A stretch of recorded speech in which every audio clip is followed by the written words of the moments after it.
What's good, Chiefs Kingdom? It's 6 o'clock. It's Wednesday. I don't know if you can see me or not because all my screens just went black somehow. I can Chiefs see it. Kingdom Live, a very special playoff edition of the show today. We got a special guest, Joe Valerio, former Chiefs player back from the early 90s. So we're going to bring him on here in a minute. If this is your first time on the show, go ahead and click that like and subscribe button. You can follow us on all of our social media platforms, Chiefs Kingdom Live. Guys, can you hear me or not? Yeah, we got you. Yep. Hear you and see you. Huh? Interesting. Well, technical difficulties. Wouldn't be a show without them. I know, right? Can you hear us, Scott? You good?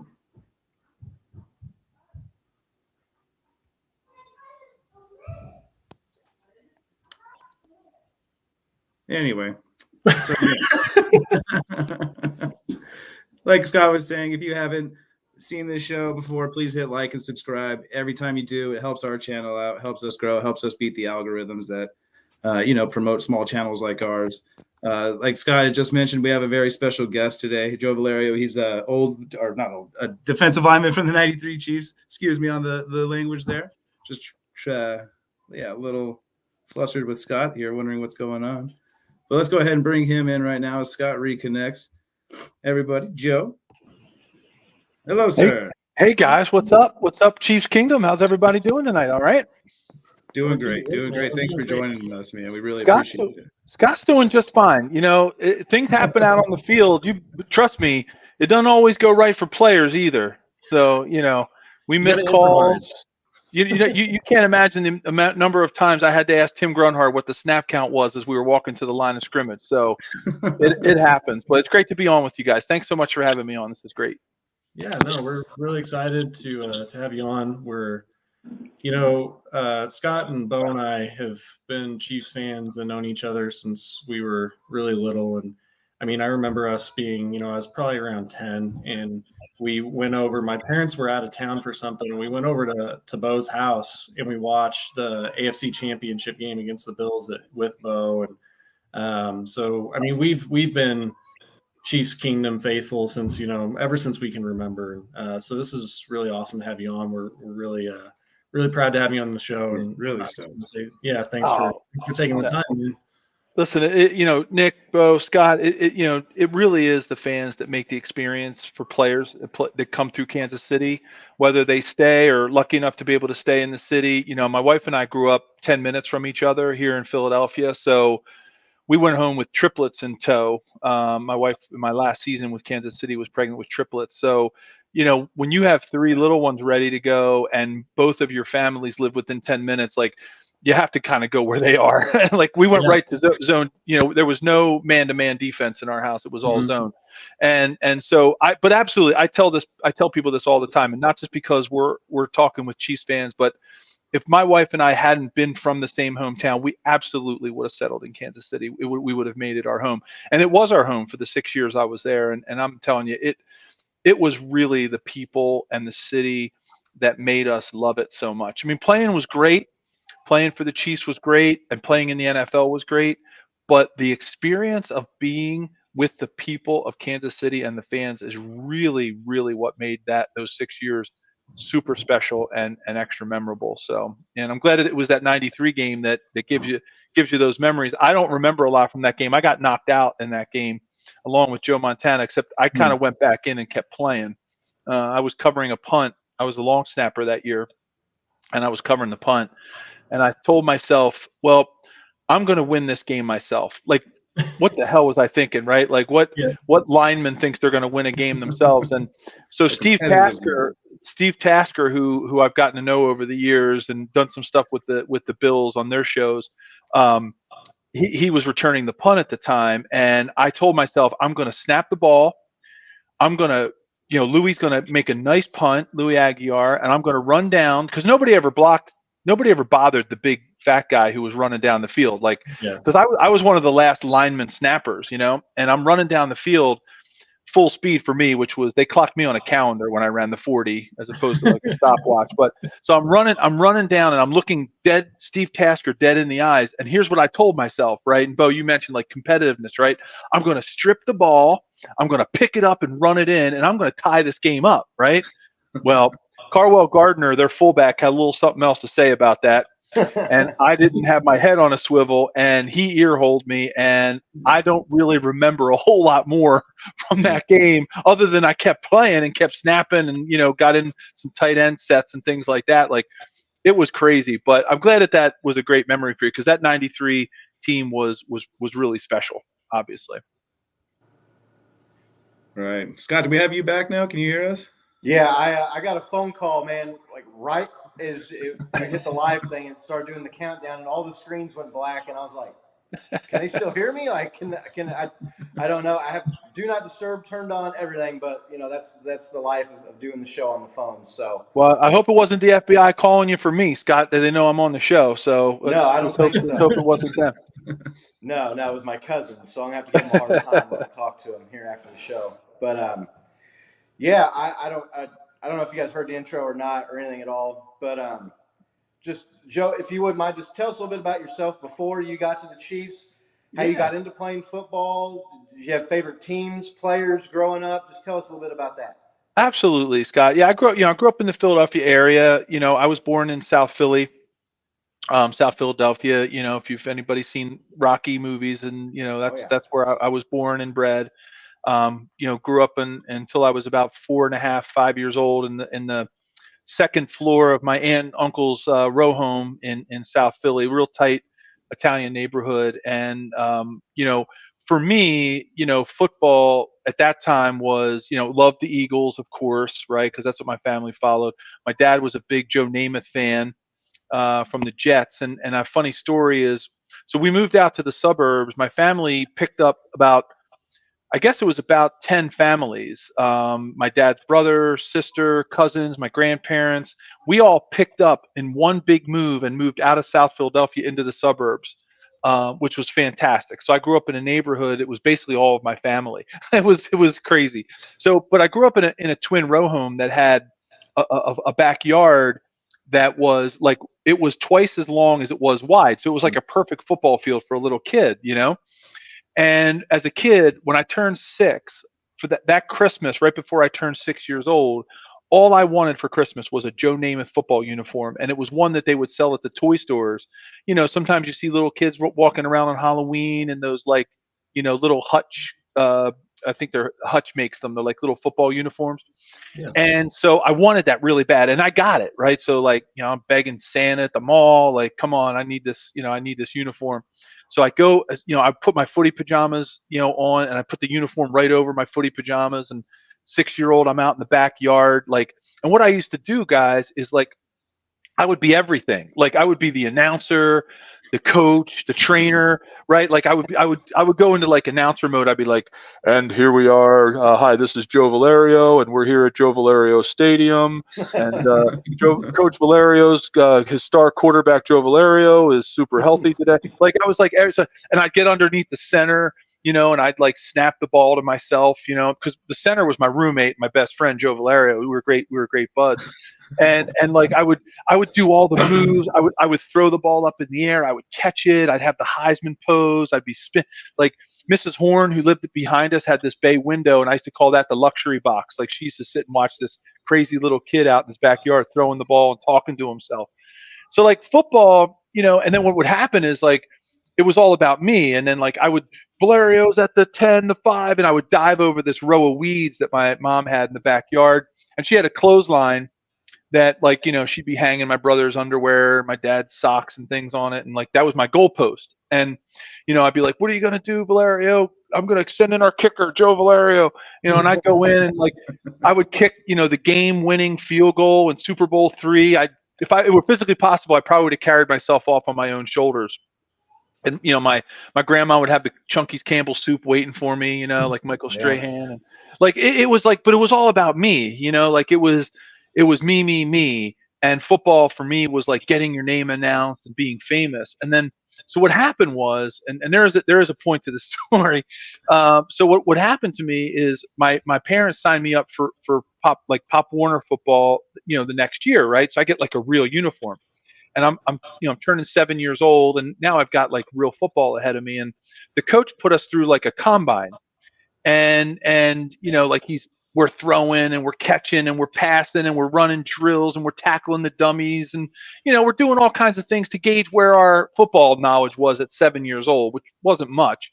Right. So we're going through the assignments, right? So I'll never forget these coaches too. John Ward and Ron Mahoney were my first two football coaches, and I'm going back. I'm going to be 53 next month, so we're going way back now. We're going 47 plus years here. And like those two guys were they made such an impression on me. And what happened was, after the little combine that we did, they started assigning players to position groups, right? So, okay, Bobby, get in there at quarterback. I'm like, whoa, coach, hold on. Have you seen me throw? Like, remember in my backyard? Like, I'm the quarterback. like, and he's like, okay, Joe, just go over here, and he's like, okay, Billy, get in there at running back. I'm like, whoa, coach, Heisman pose right here. Come on. Like, hands at goal, wide receiver. Timmy, get in there at wide receiver. I'm like, whoa, coach, hands at gold here. Like, it was like, next thing you know, he goes through the whole team. He goes, all right, Valerio, get in there at right guard. And I was like, right guard? I was like, my dad wears deodorant called right guard. What are you talking about, right guard? Like, I wasn't in my backyard going, and a great block by the right guard, Valerio. Like, who's doing that? So up that hole there for yeah, Joe Valerio. So I come home and I said to my dad. Now, my dad, he was my inspiration. He was my role model, my hero. My dad was a professional boxer, and he was South Philly, born and bred, and he trained with Joe Giardello, who was the middleweight champ of the world. And so my dad was part of a really good stable of fighters in South Philly. But back then, you made peanuts, right? My dad had to work. He was a warehouseman, drove a truck. So my dad says to me, he says, so son, how did it go today at football? Now my dad was like, he liked football. He knew football, but he wasn't like a football guy. I said, Dad, it was great. I said, but I'm going to play like on the line. He goes, that's so awesome. I was like, whoa, Dad, that's not awesome. I said, when am I going to get my name announced on the loudspeaker? He goes, probably when you get a holding call. And I was like, well, Dad, when am I going to like date the cheerleaders? He goes, son, they only date quarterbacks. You're not dating any cheerleaders. I was like, whoa, Dad, like what's going on here? Like, I was like, when am I going to get my name in the paper? He goes, probably if you jump off sides and cost the team the game. Like, I was like, wait a minute, hold the phone. Like, yeah. But I think back to that, and the lesson that I learned is that it's not always about getting your name called, right? It's about finding joy and passion in the role that you have and being the best that you can be. Because if I'm not a lineman, I'm not playing in the NFL. Like I was joking, they clocked me on a calendar when I ran the 40, and so I had a decent arm because I was a catcher in baseball, but I was not going to be a quarterback, and I started growing, and I was not going to be any other position than a lineman. So I think back to that little combine that we did when I was 7 years old, and I think, man, those coaches knew a little something, because they took my talent and they put me in the best place to succeed. And over time, my dad used to say, find joy in your talents, find joy in what you do, and be the best that you can be in your role. And I've kind of taken that with me my whole life. I find great joy in helping people score touchdowns. And granted, I did get to score a few, but that's a whole nother story. Yeah, we'll ask you about that here before too long. So, you played high school football, and then you played at Pennsylvania, right? Yeah, and I'll tell you, Scott, one of the things to go on that question is I'm a big believer in being well-rounded. I played probably six different sports as a kid. Football. Baseball was actually my first love. I thought I was actually going to play baseball in college, up until my senior year in high school. I wrestled up until I was in 11th grade, but then I started playing basketball my senior year. I did winter track, and the reason why I thought I was going to play baseball, when I was a sophomore in high school, I was 5'10", 175 pounds. Okay, I was not, Eric Fisher or, I was, not the kind of tackle that you would see today, Lucas Niang, or, Yeah. I was not Nick Allegretti at all by any stretch of the imagination. So my junior year, in between my sophomore and junior year, I sprouted from 5'10" to 6'5" in 1 year. I grew 7 inches. So wrestling went out the door, because you can't wrestle at 6'5", 190. Like, there is no weight class for 6'5", 190. Right. So like, I turned to basketball, like, and baseball, and it was just like, for me, it was about just being well-rounded and being an athlete. And I think that really, I boxed from the time I was 8 years old until I was about 14. I did amateur Golden Gloves boxing. So, I felt like all the things that I did led to me having some success as an athlete, because I was able to try and do lots of things. And so that was like my high school.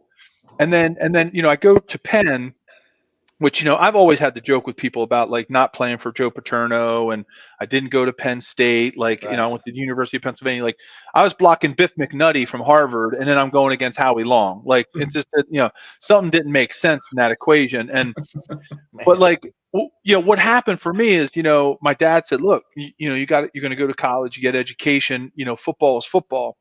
And he said, but make sure you take care of the things that are going to propel you, into the future, and work on being a good teammate, work on being, somebody who cares about other people. Like, Dad taught me all the right things. So going to Penn is a funny story, because in 1994, we were playing University of Pennsylvania was playing Nebraska in the NCAA basketball tournament, right? So Penn was an 11 seed and Nebraska was a 5 seed. But I knew a lot about that Penn basketball team. They had 3 professional basketball players on that Penn basketball team. So I knew they had a little bit more than your typical 11 seed. So Neil Smith says to me, he says, hey, Joe, he called me little buddy. He said, hey, little buddy. He goes, I hear we're playing each other in basketball. Somebody told me. And I said, yeah. So you want to put some money on it? He goes, let's do it. I said, about $100. He goes, all right, let's do it, $100. He goes, you think they're going to beat Nebraska, the 11 seed? I said, yeah. He said, all right. Monday morning, he walks in, he slaps a $100 bill down on the weight room table and goes, Joe, little buddy, what the heck is a Quaker? And I was like, what do you mean, Neil? He goes, I thought you went to Penn State. He goes, I'm watching the game and they're talking about this Pennsylvania Quakers. I'm like, where did you go? He's like, where did you go to college? I was like, Neil, I went to Penn. I did not go to Penn State. He's like, oh, so I had to kind of like fight that my whole life, Right. Can this kid make the transition? Can he do it? And, there was some good stories that kind of went into that and, making the transition. So when did you know that you were gonna play professional football, like in college? Like, was there like a certain like season you had, or like maybe even a certain play or something, or like a moment you're just like, you know what, I can do this? Yeah, that's a really good question, Bo. Like, well, I was, I really grew into myself in college, and I was definitely a big fish in a small pond. By the time my senior year rolled around, I was 6'5". I was probably 310. So it gave me the ability to push some people around in the Ivy League and to sort of like catch people's eye. Plus, I was long snapping, and I felt like because of my background in basketball, wrestling, winter track, boxing, I felt like I had some athletic skills that maybe set me apart from some other linemen. And I tried to think of myself as maybe like a new breed type of a lineman, right? Where it was combining some size with some athletic ability and the ability to move your feet. And I think that really helped. And my junior year, at the end of my junior year, I started to get some scouts would come through and ask for film. And I ended up meeting Terry Bradway, who was our director of college scouting in Kansas City, ultimately went on to be the GM of the Jets. But Terry's still a good friend to this day, but he was with the Giants at the time. And he told me, he said, listen, Joe, you've got all the measurables. You can do this. He's just don't make sure that you don't let coming out of Penn get in your way. And I was like, well, I appreciate that, Mr. Bradway. And that really helped. But here's a funny story about that. And I go back to my dad again and the advice that he gave me when I was a little kid. And so right before my junior year, or before my senior year, I'm sorry, right after my junior year, my now wife, then girlfriend, we've been dating since high school. And so she says, hey, Joe, like, are you going to get an internship this summer? And I was like, well, I'm just going to work at the day camp. And, I was making like $3 an hour, coaching kids, teaching them how to play softball, wiffle ball, and, play board games with them when it rained at day camp in the summer. Because for me, it was about getting my workouts in, and she's like, well, she's like, all your friends are like getting internships on Wall Street. Like they're getting summer jobs that are paying like more than $3 an hour. Like, it's like, all right. So I went into the coach at Penn and I said, Coach, I need to get an internship. And he said, all right, let's hook you up. So I went to work for this company called Kidder Peabody, and they were an investment firm, and they invested people's money. And I was an economics major, so it kind of made sense. And I went to work there. So we did not grow up. I did not have a lot. Like we grew up with very, very, very little means. And so like I only had one or two dress shirts and one tie that was like too short. It was like, and I had one pair of dress slacks. I didn't even own a sport coat. Right. So I'm 6'5". I'm probably 310, close to 315 pounds. So I look like, remember Mr. Incredible in that scene where he went to work in the office and he was like fitting into the little cubicle and stuff like that? That was me. Yeah. So we only had one car. My dad needed to take it to work. So he used to drive me to the train station every day because I would commute into Philadelphia, into the city. And he says, hey, son, he goes, you're going to that office today. And my dad had never even been in an office, so he didn't even know what went on in an office. He said, you're going to go to that office. You know what you're going to do? You're going to do the work, and you're going to do it humbly. You hear me, son? And now my dad, he passed away when he was 76. And I'm telling you, I was 6'5", 310. My dad was all of 5'11", 170. My dad would, to the day he died, would have kicked my butt. Like my dad would. So like I listened to my dad, and he, he said, you hear me, son? I said, Dad, I got you. Because, guys, like if there was ever a time in my life I could have been a total jerk, that was the time in my life. I was maybe, a prospective NFL player. I was captain of an Ivy League football team.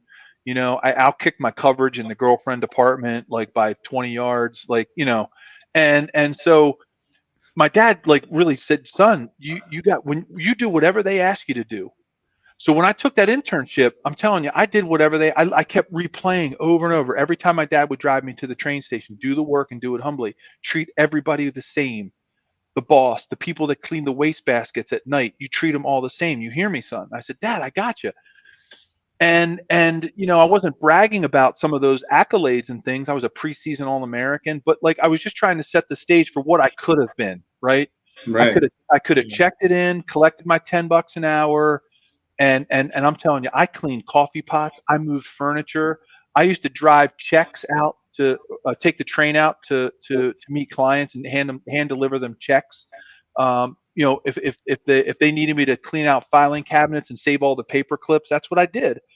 And I'll fast forward 6 months later, I'm at the NFL Combine. Now I'm at the real Combine. I'm not at Coach Ward and Coach Mahoney's Combine, 7-year-old. I'm at the real freaking Combine, right, out of Penn. I'm like, what am I doing here? Like I'm hanging out with guys from Nebraska, Oklahoma, Notre Dame, Penn State, the real Penn State. And so the Carl Peterson and Marty Schottenheimer and Howard Mudd, who was offensive line coach at the time, interviewed me in our hotel room in Indianapolis. So I got a chance to meet them all for the first time. And I had met Carl, Mr. Peterson, briefly when I was at the East-West Shrine game and he was out visiting. And so I go through the interview process, right? Like every interview, it's no different just because it's the NFL. Like they interview you like you're going to interview for anything. And so Carl, after all the questions, like one funny question, like Coach Schottenheimer's like, hey, Joe, that ankle you sprained in 9th grade, is that all healed? I'm like, man, you guys do your homework. Like, like what the heck? Like, are you kidding me? But Carl asked, Mr. Peterson asked me this one question at the end. He goes, Joe, I want you to tell me about your internship at Kidder Peabody last summer. So, I always tried to be a little funny. And I said, well, Mr. Peterson, I said, with all due respect, what does working at a financial services firm have to do with running into 300-pound guys really fast? And he laughed and chuckled, thought that was funny. And he said, no, Joe, it has everything to do with it, with why I'm asking you the question. He said, do you remember a gentleman by the name of Tim Sennett? And I was like, oh, yeah, Mr. Sennett. I use my dad's term. I was like, he's the big Mahoff, he's the big cheese.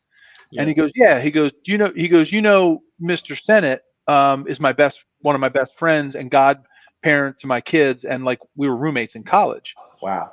I said, I had no idea. And he said, the way that you handled that internship and what you did there and the way that you treated everybody, he said, that's the reason why we're going to draft you next month in the NFL draft. And I was like, you got to be kidding me. Like, and he said, so what's the lesson? I said, well, I guess you never know who's watching.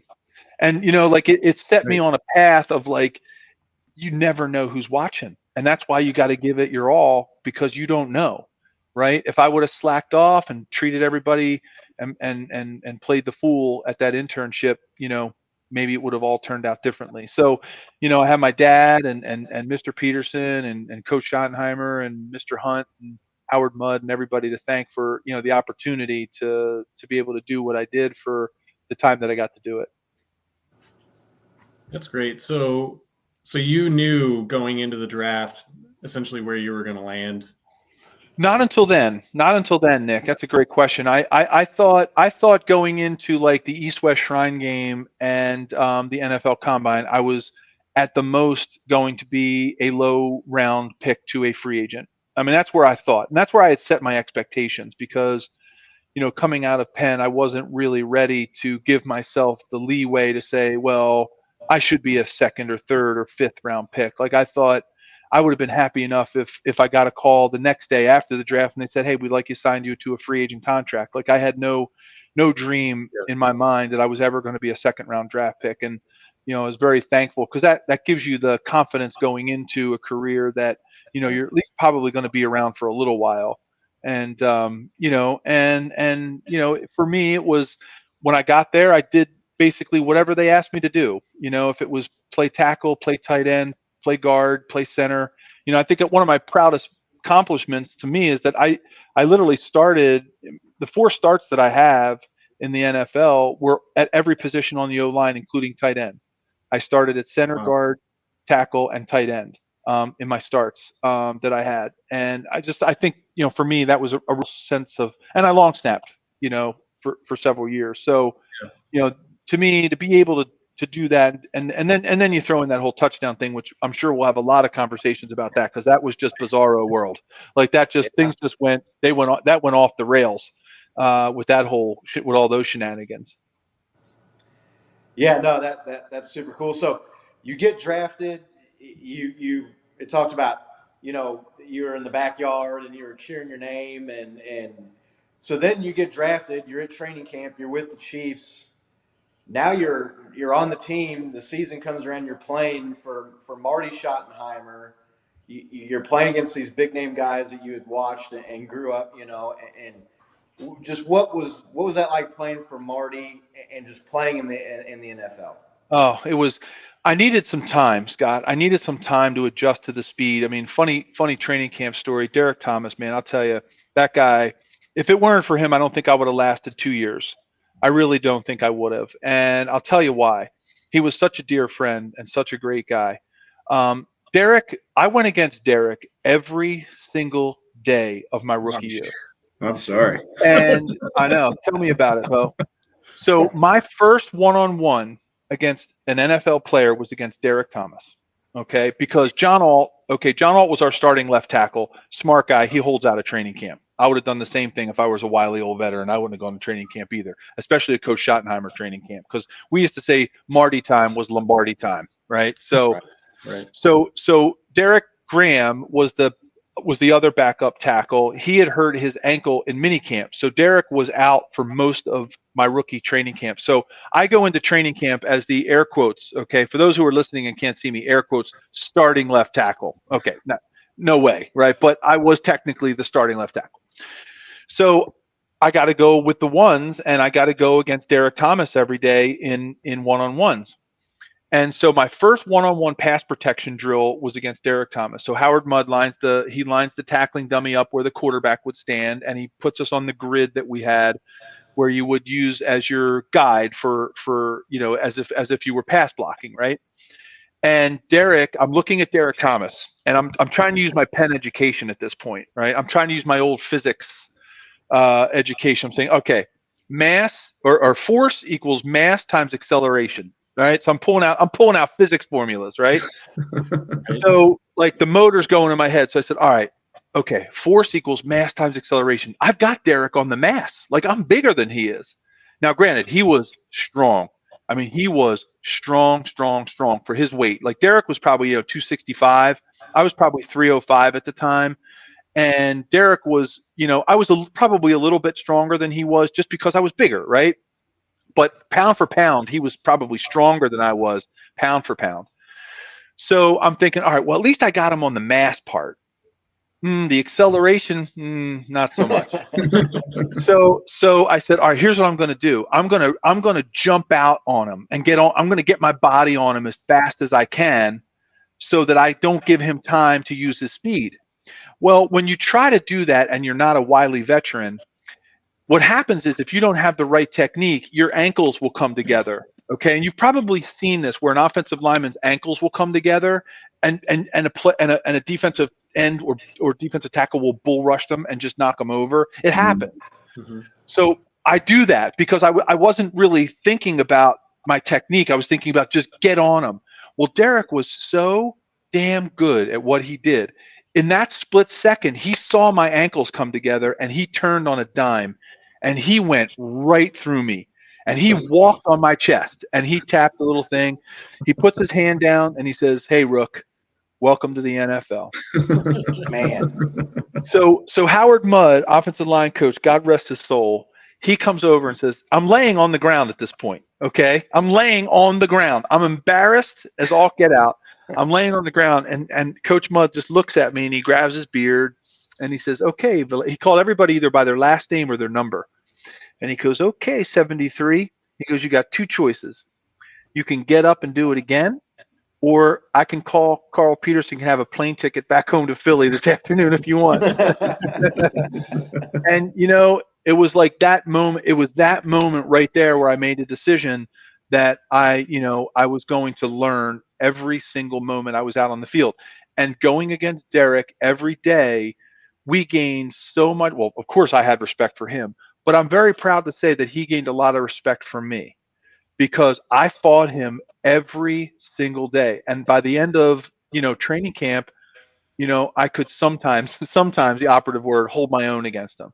And that was, what I looked for. So, to answer, it was a long answer to a short question, but, that's what the transition was like for somebody who played at a small school and didn't really ever go against a Derek Thomas. I mean, Christian Okoye, okay, I'm going to put it into perspective.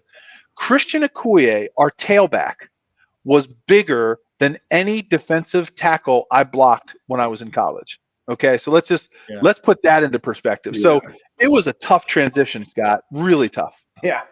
Well, and there's hasn't been too many Derek Thomases in the history of the NFL, so don't feel too bad about getting bull rushed by him, right? There's nothing to be embarrassed there. So, and Marty, what was Marty like as a coach? Is just being around him. Unfortunately, obviously, he passed here not long ago. He kind of, I don't know if you want to say resurrected or gave rebirth to the franchise. When he got here, just speak to what it was like playing for Marty just a little bit. No doubt, Scott. Like that guy, I think about him and my heart just fills up because he was like a father to us. Here we are. I don't think at the time when I was playing, I don't even know if we had anybody who was from Kansas City. So think about it, right? You got these guys ranging from ages 21, 22 years old to, back then, if you were 35 and still playing, you were old. Like these Ben Roethlisberger, Aaron Rodgers, Tom Brady's didn't exist back then. Right. So you had guys anywhere from, 22 to 35, right? We're still kids playing a kid's game. And the guy was he was literally like a father to us. And he gave us that tough love to know that he drew the line between being your friend and being your father and being your coach, right? Like he knew where to draw that line. And that's what I respected most about him is that he never attempted to be your buddy. He drew the line at being your coach and a father figure. And I love that I wanted that. I wanted that as a coach and coming into the NFL. And so, I think back to the way that he cared about each player. Marty he had an incredible skill and talent for understanding the motivation of every player. and he treated every player different. He didn't put us in buckets, and he did not broad brush coach us. He coached every single guy as if they were different, which we were. And that to me is the real talent. He never lumped us all together. And, playing for Marty was tough. I mean, his training camps were brutal. Like if I weren't a rookie in 1991, when we went to training camp at River Falls, I probably would have quit, because that training camp was the hardest thing I've ever done in my life. I mean, we went 13 days in a row of full pad 2-a-days with a special teams practice at night. Yeah. Okay. So like it was not a country club. And I'll never forget one of my favorite Marty stories. So Marty happened to be Catholic, and I happened to be the Catholic faith. And so I said to Coach, like the veterans put me up to it because they knew Marty was Catholic. So they said, "Hey Coach," or they said, "Hey Joe, go ask Coach if we're going to have Sunday off to go to Mass." And this was that first Sunday after we had been at training camp for a week, and we had gone 2-a-days every day. So I said, rookie, I walk up to Coach, Coach Schottenheimer. I said, for those of us who want to celebrate some type of religious service on Sunday, I happen to be Catholic, kind of like wink, wink, like you are, and I'm like, are we going to be able to have off on Sunday to go to Mass? He says, "Oh, Joe, great question. I really appreciate that. That's really nice of you to ask." He said, "Don't worry, I have it covered." So I'm like, he's like, "Don't worry." And I'm like, "Okay." He doesn't say anything else. So I walk away, and the guys are like, "Hey, what Coach say?" I said, he said he's got it covered. So what happened was on that Sunday, so we go out for our first morning practice, full pads, scrimmage. We come in for lunch, and Coach Schottenheimer goes, "Okay, everybody, there's a priest over in the corner over there. He's going to say Mass real quick while you're at lunch so that you can be ready for meetings at 1:00. I was like, "Oh, geez." I was like, "Okay, welcome to the NFL, Rook." So yeah, but I say that as a really endearing story about Coach, because he was amazing. He was an amazing human being. He really was. One of the things that I've heard about Marty is that Raider week in the building was different than any other week, and I think that some of the NFL rivalries have kind of gotten watered down over the last, 15 years. But man, I remember the Chiefs Raiders rivalry. I mean, those were not teams that liked each other, right? So can you, maybe point to some things that you guys did during Raider week and what it was like in the building? What was the focus? Walk us through that.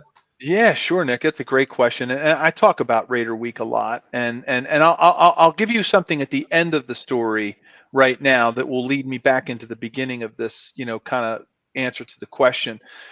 When Art Shell came to us, and joined us as our offensive line coach, the first thing he said in the meeting room, and that was, I guess that would have been 1995, right? Yeah, 1995 season.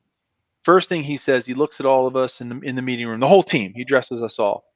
He says, and everybody, who would have thought Art Shell, the Raider of all Raiders, you don't get any more Raider than Art Shell, and he's got red on and yellow. Like, what just happened, right? He goes, "Guys, if you can't beat them, join them." And he just walked away. We were like, "Oh my God, that was like the best thing he could have said." Like, that was the best thing he could have said, right? Like, because that just sums up like what that rivalry was all about. Like, it was real. It was palpable. You could cut it with a knife. Like, you felt Raider Week. When you walked in, Raider Week all over the bulletin boards. Like no other team. We didn't do that for any other team. And Marty, trust me, he was one of those coaches that, like, what's the most important game? The next game. But there was something a little extra special about Raider Week. Now, for me, I loved it because growing up, I was a big like NFL films, John Facenda, the voice of God, like the autumn wind, right? I'll even sing a bar for you. Bum, bum, bum, bum, bum, bum, bum, right? Remember that? That was the Raiders theme song. Like, in the past. that Raiders franchise has gravity to it. You know what I mean? Like it's heavy. And I felt it right away. Like I felt it. And like, that's why I always say, like, scoring my first touchdown against the Raiders was like, that was like, how did, like, the luck of that, right? Like to be able to do that. It just everybody knew there was something special about it, and it was really just the approach, Nick. It was really the approach of like, it's Raider week, let's go. Like you heard it, it was drilled into your head from day one. It's Raider week. It's Raider week. Now we didn't talk about Raider week when we were playing the Bills or when we were playing the Broncos or what. Like it was never like we never looked forward to it. Like it just when it got there is when it started. And that was something I really appreciated because, when I was coaching high school football, like I would always tell the guys I was coaching, like, your most important game is your next game. Don't think about the big rivalry coming up at homecoming. Don't think about the game that you have today. So we never looked past any team to get to the Raiders. But man, on Wednesday morning when we walked in the locker room for our first day of the week, you knew it was Raider week. Real. Yeah. Yeah. No, it was real. That's great. Yeah, no, definitely no. The hatred for the Raiders. I think maybe Amari did that too to kind of engage with the fans and maybe get them more involved too, because that's like every time I start to think maybe I hate the Broncos more, or I think the Chargers now they got Justin Herbert, man, I don't like. Every time I just see that logo, I just remember being a kid and just hating the Raiders and looking forward to those games. Or like you were saying, more than any other game, and so the week being different and. So that's cool to hear that kind of story because that's kind of something that I know sucked me in, and probably Bo and Nick would say the same thing. Oh yeah, the rivalries, you get pumped, you get extra excited. Fun to hate them for those right? weeks. Yeah, it's definitely. Yeah. Exactly. And I got to say, guys, like I love the AFC West right now. Like, I grew up obviously playing with the Seahawks in there, and we had some decent games against them. I actually got my first NFL start against the Seahawks, so that'll always have a special place in my heart. But like the AFC West right now, to me, I think is probably the division that if you were just a football fan, forget Chiefs, Raiders, Chargers, Broncos, whatever. Like if you're just a casual objective football fan, you have to look at that and think, because I've been doing my research going, because I do the Believe in Chiefs podcast right every week, and we talk a lot about the rivalries, and I look at all the other divisions, and here I am living in Philadelphia, and I still follow the Eagles, right? Still my hometown team. I like to follow the Birds, but like today, as it stands today, the AFC West, when you go up and down each division, to me it's the preeminent division. Now, granted, only two of the teams made the playoffs, but nonetheless, I just think on any given Sunday in this division, you're going to see a game. And I love the youth of it, right? I love, look, if Derek Carr can continue what he's doing and Justin Herbert can continue what he's doing, and the Broncos can, maybe with a new head coach find their way back. Because to me, I think part of it's like, I think a little bit of it might be John Elway's time. I think it might be time for him to go. But like, I just think it's a fantastic division. And if I'm a Chiefs fan, I'm loving being in this division. Because, you want to root, like, you don't want it. Like, look, I know Patrick, said 20-0, and every fan wants their hometown team to go 20-0. But truly, when you're an objective football fan, you want to see good games. You don't want to see snoozers. You want to feel it. And to be honest, I got to say, as much as we carved out Raider Week when I was playing in the 90s, and it kind of set the stage for today. I got to say the Broncos were probably the team that we had more issues with. Oh yeah, because of Elway, and what he could do. I think back to that Monday night shootout, right? Like, and again, another game. I scored in that game. What the heck? Like, I mean, like, I came home. The first thing I did when I got home, I asked my wife, because we were away, right? My wife didn't go to that game in Denver. She was home, and so as soon as I got back, it was like literally like 3:00 in the morning, right? I wake her up, and I'm like, Jen, did you tape the game? And she's like, what are you talking about? Yeah, of course I taped the game. I'm like, well, come on, where is it? Where's the VHS tape, right? And I said, and she says, what? Why? I said, I want to hear Al Michaels and Dan Dierdorf say my name. Right. Been waiting since you were a little kid for that one, right? Exactly. Yeah. And like same when John Madden called my name, when I scored. Mitch Holstis, and it was like Kevin Harlan. Like, just like I get to hear them say my name. It's like, I got to hear these tapes. So, does it feel real when you're like, when you reflect back and you're mentioning all these legends of the game? Like, man, not only did I play with these guys, like I scored in one of these games, like it doesn't, it's like, I got to go like this. Right. I gotta, I like, bet. I tell you, where it hit me? Like, look, I'm just a kid from South Philly. My brothers used to beat the living daylights out of me. Like, I'm just a kid from the neighborhood. Like, and here I was, like, where it hit me, Joe Montana had a retirement party after he retired, and he had it out in San Francisco, and he invited players out to come, and then he had like a little gathering for everybody. And I'm at the Joe, like, my wife and I looked at each other and we were like, what the hell are we doing here? Like, my wife and I have known each other since we were 16 years old. Imposter syndrome, right? Totally. Yeah. I was like, what am I doing? Like, I'm hanging out. Huey Lewis was there. Huey Lewis he and Joe Montana are like this. And they're really good buds. So Huey Lewis actually sang a song for Joe Montana. He wrote a song, and he wrote it to the tune of You Got Soul, right? Mm-hmm. And I love to sing, even though I'm horrible, but I love to sing.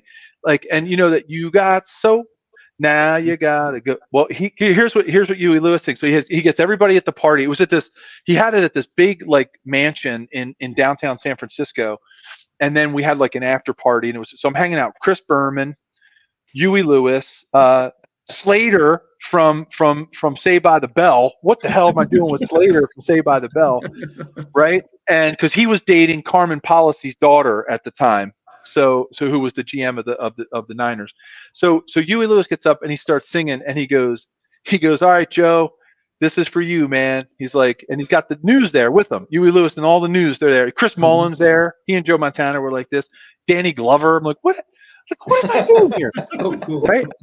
So Huey Lewis goes, you got slow, now you gotta go, but it's all right. So he sings this whole song. And I'm telling you, if we would have had phones, we would have been videotaping it, but we didn't. Man. No one taped it. I wish I had that. I wish I had that memory on video. But yeah, so like it was like a dream. It was like I just every day I was just happy to see my name on the locker, and to get to interact with fans, and then getting then better than Screech. It was bad. Definitely hanging out with Slater was definitely better than Screech. But like it was it was like a dream, and I'm telling you, Kansas City made it what it was. I mean, I got to fill in for Len Dawson as a part-time anchor for KNBC. I mean, that was insanity. That was a whole nother story about how that came about, So it was cuckoo town for me, because I couldn't believe I was doing it, and I'd have to slap myself. Yeah, I want to go back real quick, because you can ask Bo and Nick. I've been going back in the text thing, and I'm just like, when you catch a touchdown pass from who a lot of people would still consider the GOAT, right, Joe Montana, does it sink in that moment, or are you kind of wrapped up in the game? You scored a touchdown, but it's onto the sidelines, and if you're on special teams, or does it hit you in that moment that, like, I just caught a touchdown pass from Joe Montana, or does it take a little while to sink in? Totally. I knew at the moment we were going to run the play. Joe Montana. So how that all came about, Scott. So I was always the third tight end for most of my career. Like, even my rookie year, 92, second year, third year, fourth year, whatever. I was always, because you have to remember, when we were smash mouth football in the Okoye days, like, we you have to remember, we didn't have a lot of big tight ends, right? Because we had Jonathan Hayes, but you had to have like H-backs and things in that offense. So I would always come in as the big tight end, right? So in '93, when Paul Hackett got there, he said, "Hey, you've been playing that position. You stay our heavy tank tight end." I said, "Great, I love it. I love reporting eligible coming in." And so one day he had this play in early in the season. And it was I was a decoy. Like, I would just go in 5 yards into the end zone. I would put my hands up and act like a screen, and if I felt the, linebackers crossing behind me, I'd, give a little boop, a little nudge, you said it, I didn't. Right. And so I was basically a screen. So one day we're at practice, and Joe is just pumping the ball and looking at me right in the eye. I'm like, oh no. And like Willie Davis is over in the corner. Keith Cash is wide open. Kimball Anders wide open. I'm like, whoa, Joe, no, over there. And he's pumping the ball and he's looking at me. And I knew exactly what he wanted to do. He wanted to, make me look foolish, right? He fires the ball right at my face, and I caught the thing. And Paul Hackett like throws his clipboard up. He's like, "Oh my God!" He's like, "You can catch." I'm like, "I don't know." I threw the ball at him. I'm like, "I don't know. Take it. I don't know what this is." So. And he says, "Joe, you're going to catch a touchdown this season." I was like, "Coach," I said, "This offense, West Coast offense, really does open things up when fat guys like me are scoring." And he's like, "Nope, you're going to score. You trust me." And we put the play in for the Raiders game, and it was 4th and 1. So I'm like, "Oh my God, don't drop it. It's 4th and 1." And so I knew it was Joe, because I knew, how I knew? Because as soon as I caught it, I ran. Even though I was doing the long snapping for the field goals, I ran the ball over to Alan Wright, who is now the head equipment manager. He working with Mike Davidson at the time as our assistant. I ran right over to Alan. I said, "Do not lose this football. I want this football back as soon as the game is over." So yeah, that was I knew right then and there that was a freaking Joe Montana. And I called my dad. I said, "Dad," I said, I said, "I caught a touchdown. I caught a touchdown from Joe Montana." He goes, "That's awesome, son." I said, "Dad, guess what?" He goes, "What?" I said, he said, "Guess what?" I said, "What?" He goes, "You're going to be in the Hall of Fame." And I said, "What do you mean?" He goes, "It's going to be on Joe Montana's plaque, but that's okay. You're going to be in the Hall of Fame." Hey man, you're going to get a lot closer than any of the three of us are going to get. So that's super cool, man. Bo, you got any questions up there? Or? I was, one of my questions was going to be, how many times did you have to practice that play before Marty and even Montana were okay with you, taking the ball? But I mean, I guess you just kind of solidified it with that one snap. Yeah. And we ran it, and we ran it a lot, Bo. We ran it a lot. They had a lot of confidence in me that I could do it. And, I was a catcher my whole life. So yeah, Doug, put that one up there. Listen, I tell people all the time, I was Chris Carter. I was Chris Carter before Chris Carter was Chris Carter. So,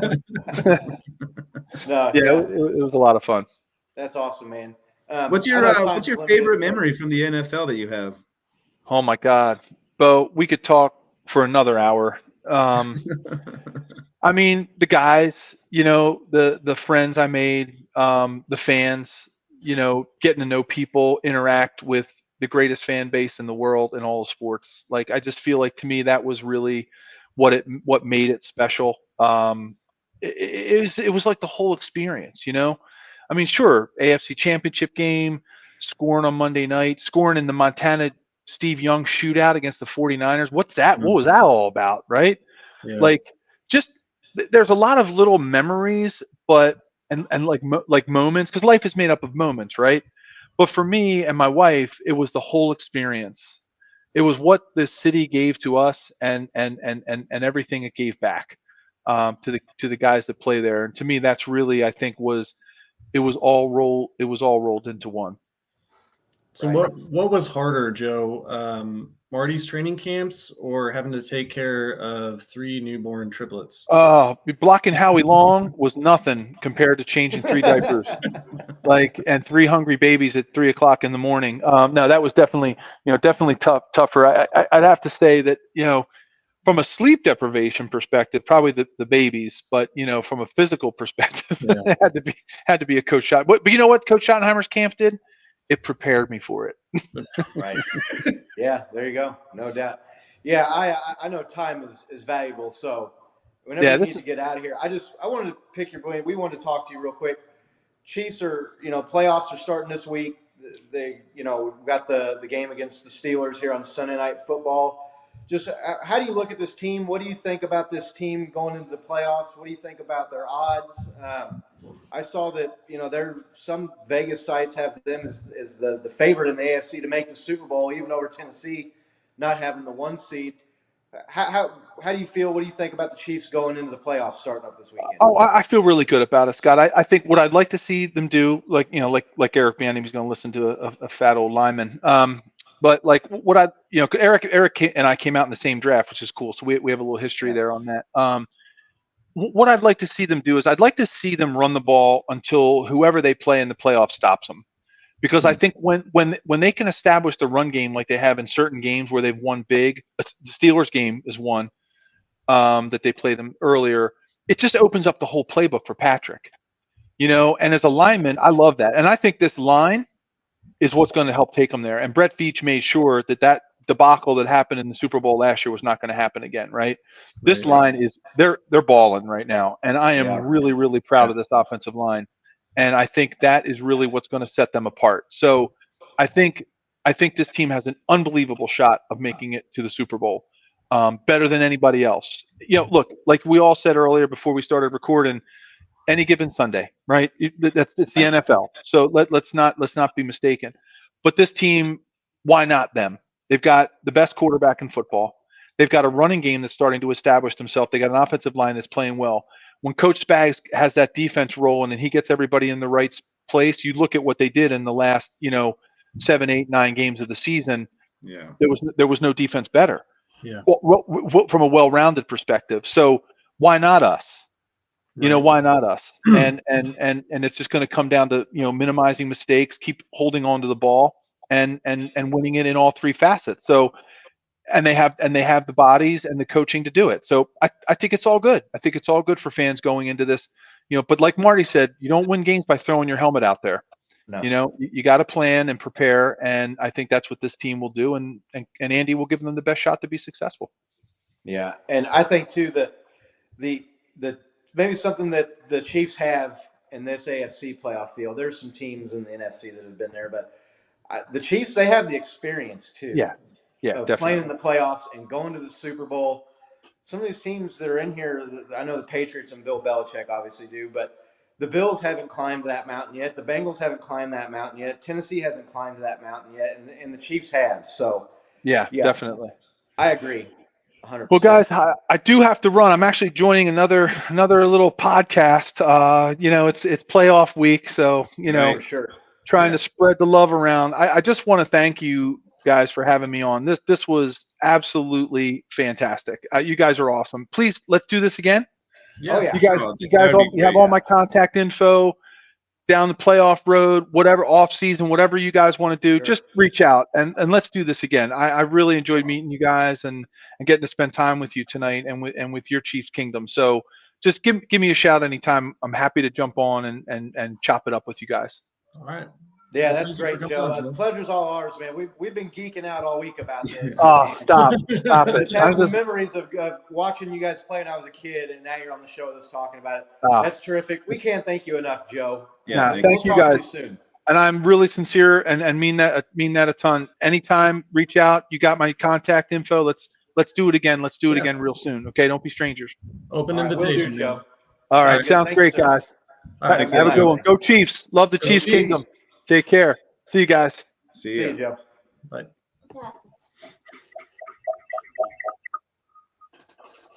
Joe Valerio, everybody. Yeah, Joe Valerio. That was fucking cool. That was really cool. and Brooke. Dude, like. Oh, we're still in it, guys. We're still alive, gentlemen. Oh, I know. Okay. Yeah. All right. Yeah, no, I just hearing the names that he was bringing up, man.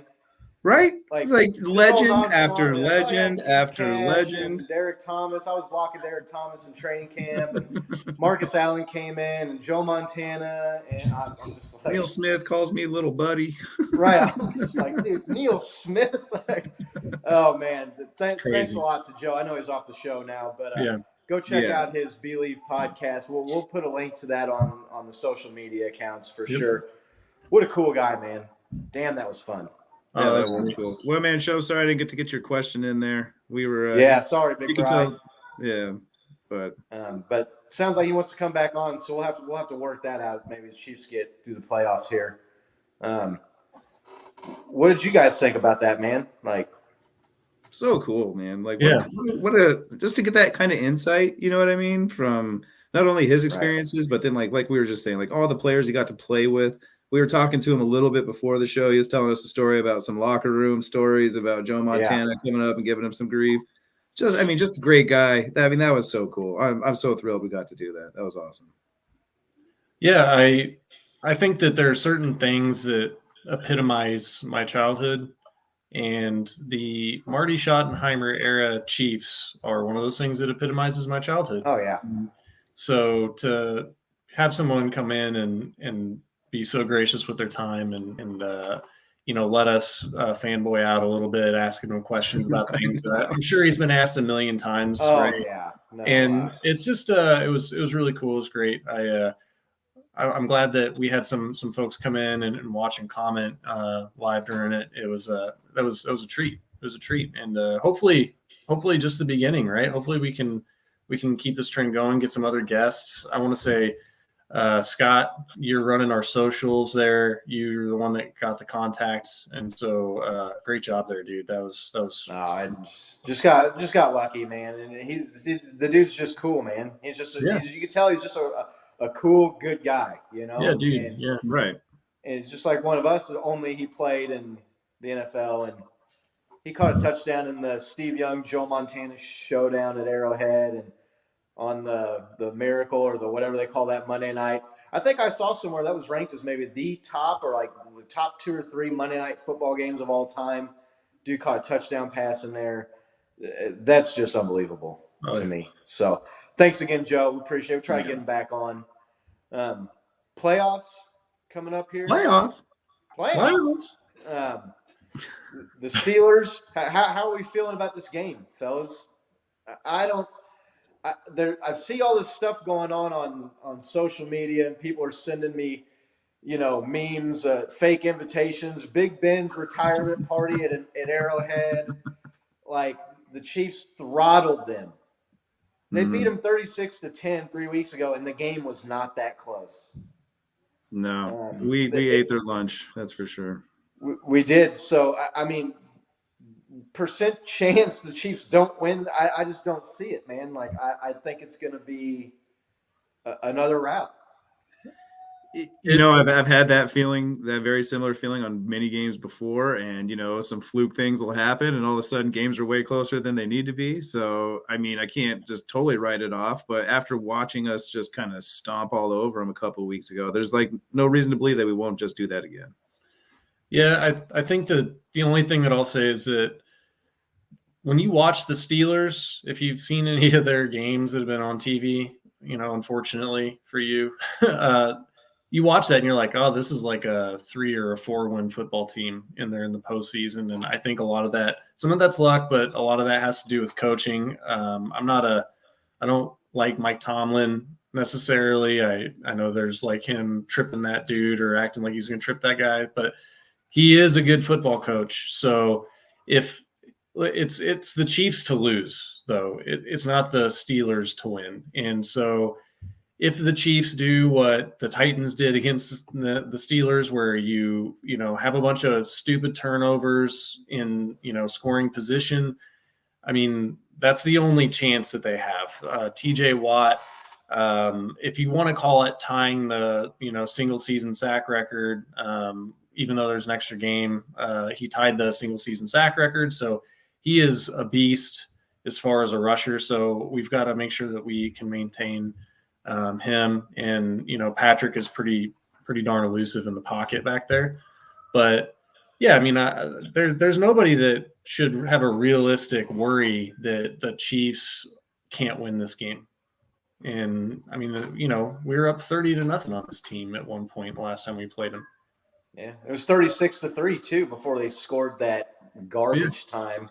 I mean, if you looked up garbage time touchdowns in the dictionary, there'd be a picture of that touchdown. I mean, it was one of the most field goal just because they thought they were going to get shut out, and they don't want to get shut out, right?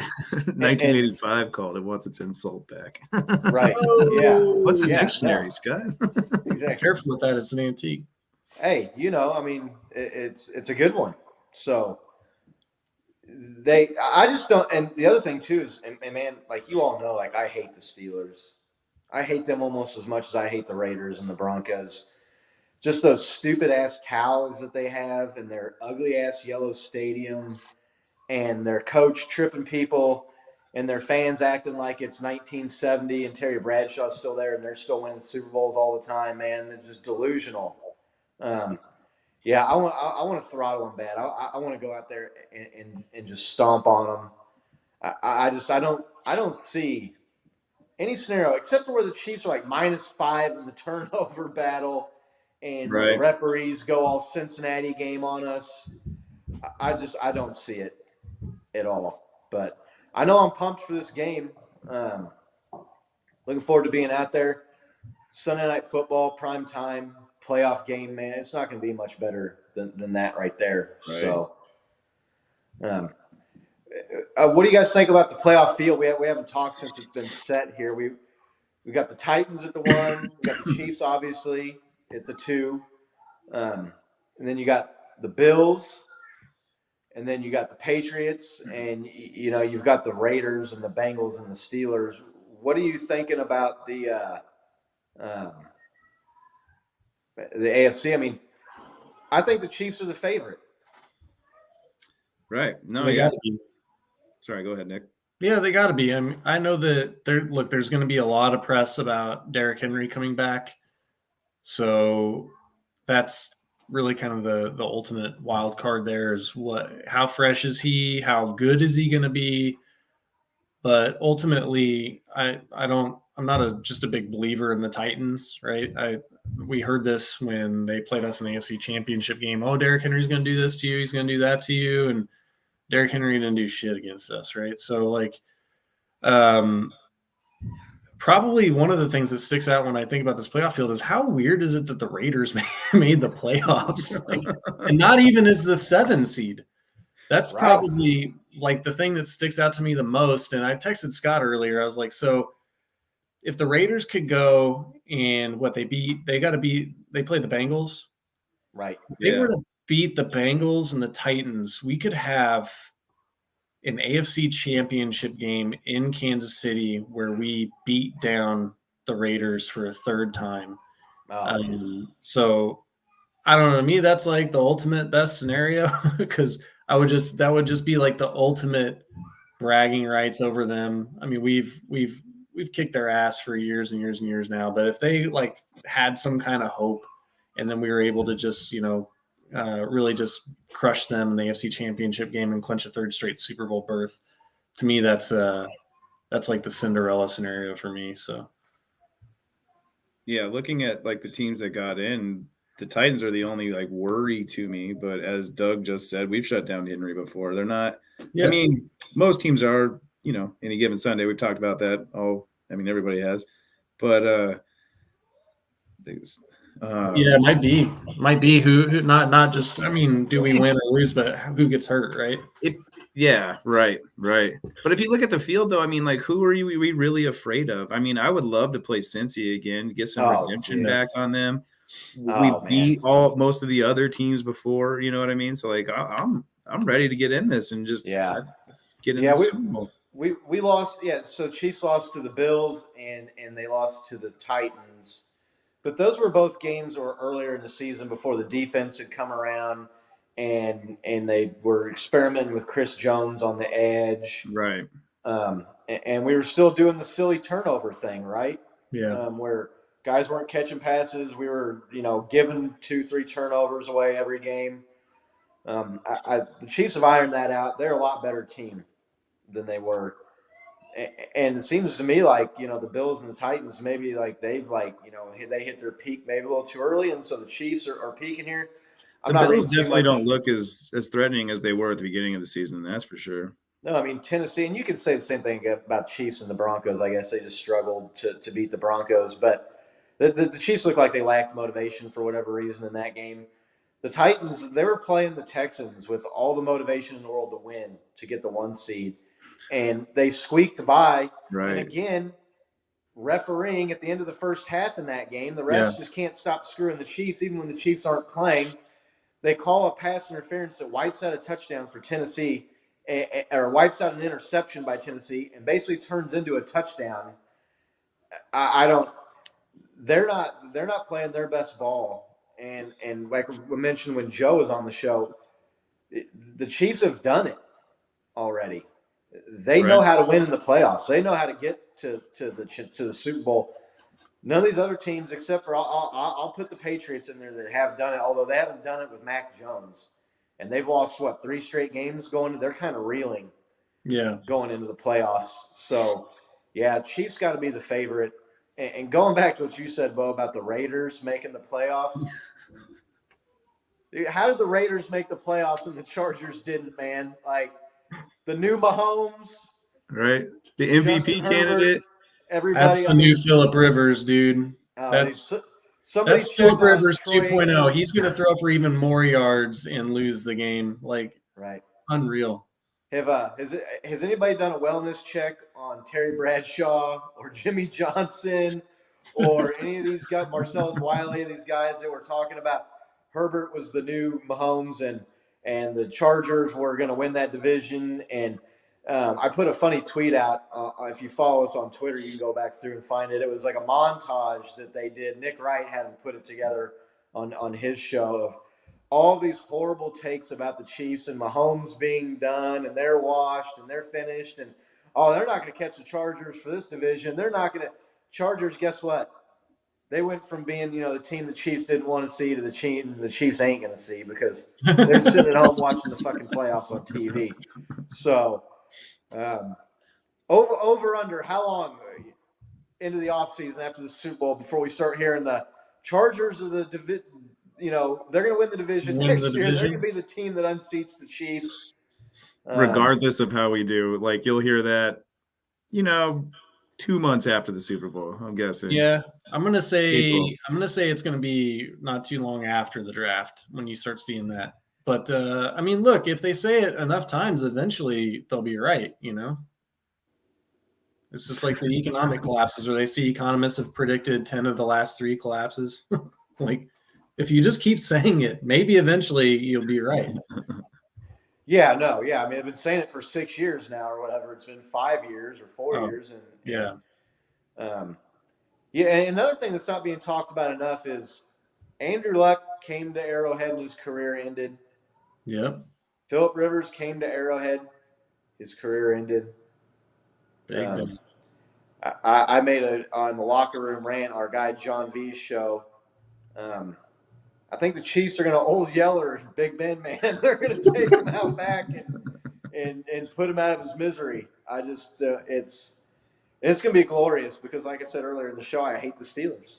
Dude, we're going to have a refreshed, injury-free defense. And like Joe was alluding to, if Spags puts them all in the right place and gets them rolling, we're just going to cream Pittsburgh, man. I mean, our line was getting to him every single play, touching him at least every time. You know what I mean? Like, definitely getting to Ben.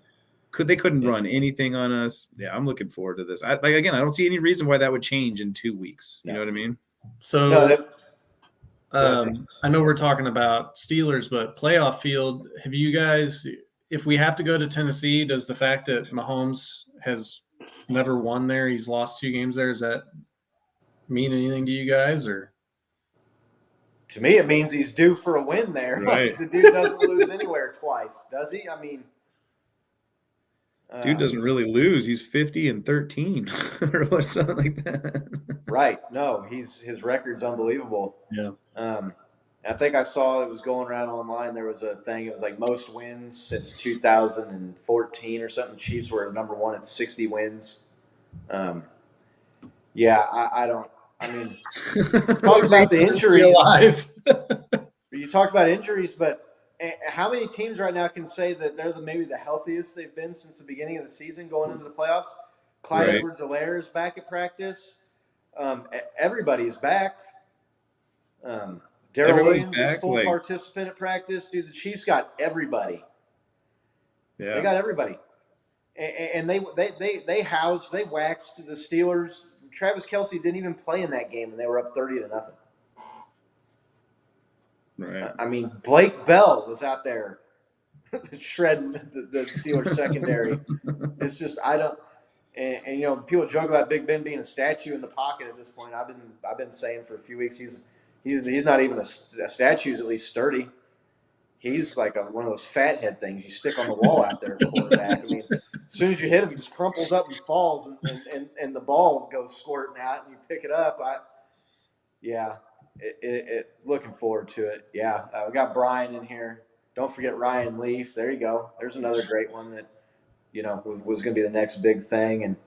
And Chargers, chargered that decision, and Peyton Manning went on to the Colts, and ended up having a Hall of Fame career. But What are you guys doing for the game? Are you going to go to it, Scott? oh yeah, Yeah. yep, gonna be there. Nick, you going? Maybe. All right. Well, we should do a I have to podcast from the game, clear the protocols. So. Oh yeah. Dang, Arona. Yeah. So, but that would be right at the time where they said I could be able to go. So it's just dependent on how I'm doing. So, but I mean, if I can go, I'm gonna be there. I mean, Scotty and I. We're gonna have to edit this part of the tape out or something. Scott's like, shut up.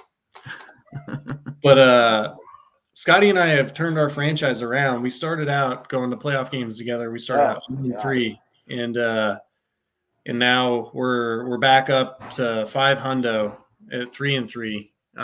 We weren't able to go to the games last year because of some extenuating circumstances. And I didn't even want to go. I didn't even want to go with the pod shit and the 20% capacity and all that nonsense. I still wanted to go, but but I understand what you're saying. It's just not the same, right? So, yeah. I mean, I look. There's just nothing better than playoff football at Arrowhead. I mean, it's just the feeling in the stadium and the parking lot, and I mean, you can feel it. It's electric. I mean, I remember just like that Houston game where we turned it around and we just had it was just turned into a big party. Like they were had posting up on the scoreboard, like we've ran out of fireworks because we scored 2 more touchdowns than we thought we could. I mean, I'm sure that was just a joke that they put up, but there's just nothing better than playoff football at Arrowhead. I mean, right. So, and as long as there's not a certain person at the game too, so we're going to leave the name unmentioned, but that seems to help for some reason, Yeah, because it's not Patrick Mahomes is the reason we win games and come back and make miraculous comebacks, but no, it's fair weather fans. But anyway, you didn't do that. I did that. Oh man, I can tell you right now, this man right here is gonna have a big game against the Steelers. The Cheetah, he's been quiet here lately. He's he's had a few games off, man. We got Carroll in it is electric, no doubt about that. Yep. Did I tell you guys about when I was at work and someone asked me if I was going to a playoff game, and I was like, those are really the only games I get excited for. I think I was talking about that the last episode. Yeah. First world fan problems, I think maybe someone said. So, but yeah, the playoffs, it's just the intensity just gets ramped up so much more. And Arrowhead, it's not like it needs any extra help, being lit and whatever. So, looking forward to that. I don't. Do you guys talk about NFC Playoff Picture? I mean, what are you thinking over there? I mean, I don't. Packers. I mean, I don't really follow the NFC too close to be like, oh, this is the matchups probably, right? I'm just kind of, the Packers look like they're killing everybody. If the Chiefs, when we'll win the Chiefs from the Super Bowl, who do you want to play? Do you want another shot at Brady? I want the Eagles in the Super Bowl. That's who I want. Sorry, Joe. I know I'm kind of trashing your hometown team right now if you're listening in, but I want the Eagles, man. I don't, You want the easiest path, right? Doesn't hurt. Yeah. I mean, that's part of the reason I want to play the Raiders because I mean they're such a crap. On the other show on the Shank Club NFL. My buddy, it's a UK-based NFL show. It's a pretty cool show that I do once a week. Before the season started, week 1 show, we did bold predictions. I predicted the Chiefs and the Rams in the Super Bowl. I thought Matthew Stafford was going to be a little more. He's been good. I mean, he was MVP consideration there that first half of the season, but he's kind of fallen off, and I've been kind of disappointed by him in some big games there. I thought it was the Lions, holding him back. all those years, but he's kind of like wilted a little bit, and they've kind of lost some games I didn't think that they should lose. So they're playing the Cardinals. I think I'm just going to stick with it though. I said it to start the season, so I'd like to see Chiefs Rams. That'd be a cool game. Man, no matter who wins that game, there's a team that really had a massive fall off and letdown, huh? Yeah. I mean, the Cardinals and the Rams, they were both, just on fire earlier in the season. The Cardinals were in control of the 1 seed there for a while. So it's that's going to be a heartbreaker for one of those fan bases, because that, they had those Super Bowl aspirations when both of those teams were just kicking ass. And the thing about the Rams is, they've got like a pretty limited window now, right? Because they've literally traded away all of their draft picks, like I don't know whether they traded away their next 3 or 4 first round draft picks. And I think they have like 1 or 2 draft picks total next year. No, yeah, they push their chips all in the middle of the table, for sure. But did their defense, Jalen Ramsey and Aaron Donald, and they're Von Miller, Cooper Kupp led the league in receiving this year. They're a formidable they're team. No joke. I think they're the team that maybe no one's talking about in the NFC. They should have won that game against the 49ers. Sorry, John V, if you're listening, but the Rams gave that game away with the most cowardly 3-and-out I've ever seen, I think. They literally ran the ball 3 times for like 4 yards and punted it away to the 49ers, and the 49ers tied the game and went to overtime and won. And just Sean McVay, what are you doing, man? Right. You're one of these cutting-edge, innovative, Brendan Staley or whatever the Chargers' dumbass coach's name is, and all these young guys that are, they're riverboat gamblers and they're analytics guys, and they're going to go for it. And then you do that. Like, I just don't understand, like, what you're thinking there. Are those guys like? Are they the NFL coach version of the dude that goes to Vegas and he says he's got a system? Trust me, I got a system. But they seem to abandon the system at like the absolute worst time. Right. Like, why not go for 2 in the Chargers game there at the end of regulation? Isn't that the ultimate, like, just why are we going for overtime? You don't go for it. You don't go. Well, maybe they were playing for. Maybe the tie was factoring into their decision making there a little bit. But then why did he call a timeout when the clock was ticking then? And I think he was thinking, I don't know why. Because he's not that good. That's why they're sitting at home this week. You don't go for 2 at the end of the game to win, but you go for it on 4th down. It's your own 18-yard line. 19-yard line. I just don't. Yeah, like what?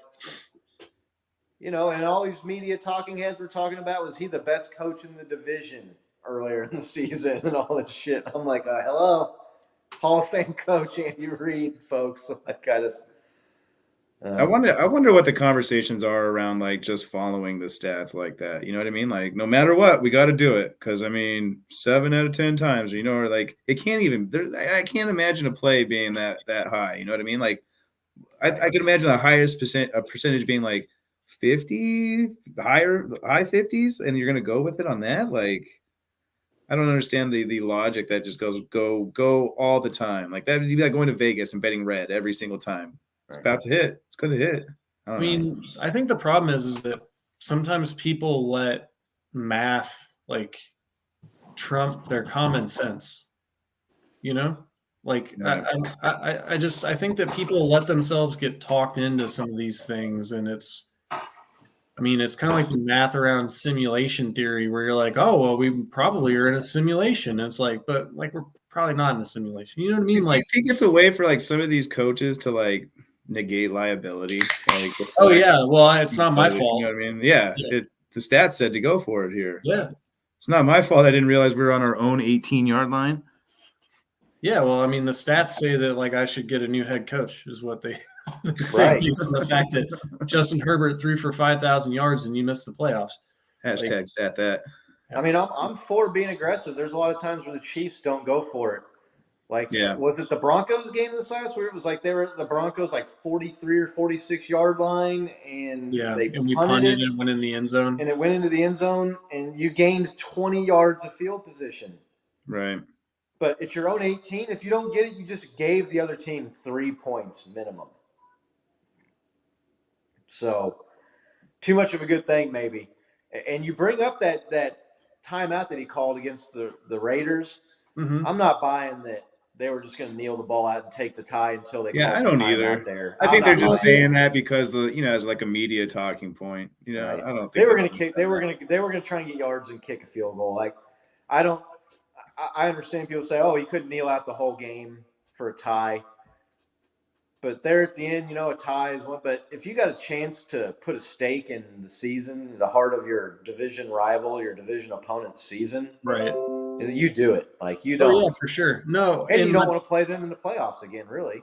My Right. point wasn't that. My point was if you are playing for a tie, Yeah. as the other coach, you don't call a timeout there, right? Like you try to let the clock wind. But calling that timeout, you know that you're not playing for the tie, so like you should have gone for it, on for the 2-point conversion, just the opportunity to win the game right there. But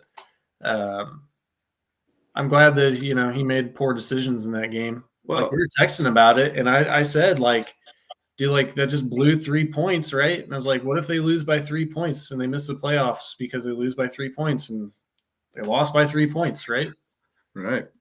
I mean, I think that people think it's fun to talk about these coaches and fun to see guys go for it on 4th down and stuff. And, it's like people that have like bad political ideas, and I'm not saying one way or the other, but like, and then they start seeing people implement some of these ideas and they get all excited about it. And you're like, there's like not a chance this shit is going to work. Like, Well, and I've been saying for years we need to do that. You know what I mean? So like, yeah, they and it worked earlier in the season for the Chargers, though. I mean, they were getting the first downs, so but they were getting them at a clip that you should converting at a percentage that's just not realistic. Right. And regression to the mean is a big thing, which analytics people will know what that. You'd think they would understand that as much as anybody. Yeah. Maybe quit while you're ahead a little bit. I don't know, man. I don't know, but yep, Chargers are going to be like us watching the playoffs from the outside at home, and I think it's funny. The new Mahomes, that's his nickname, by the way. I saw the Chargers were trying to come up with a new nickname.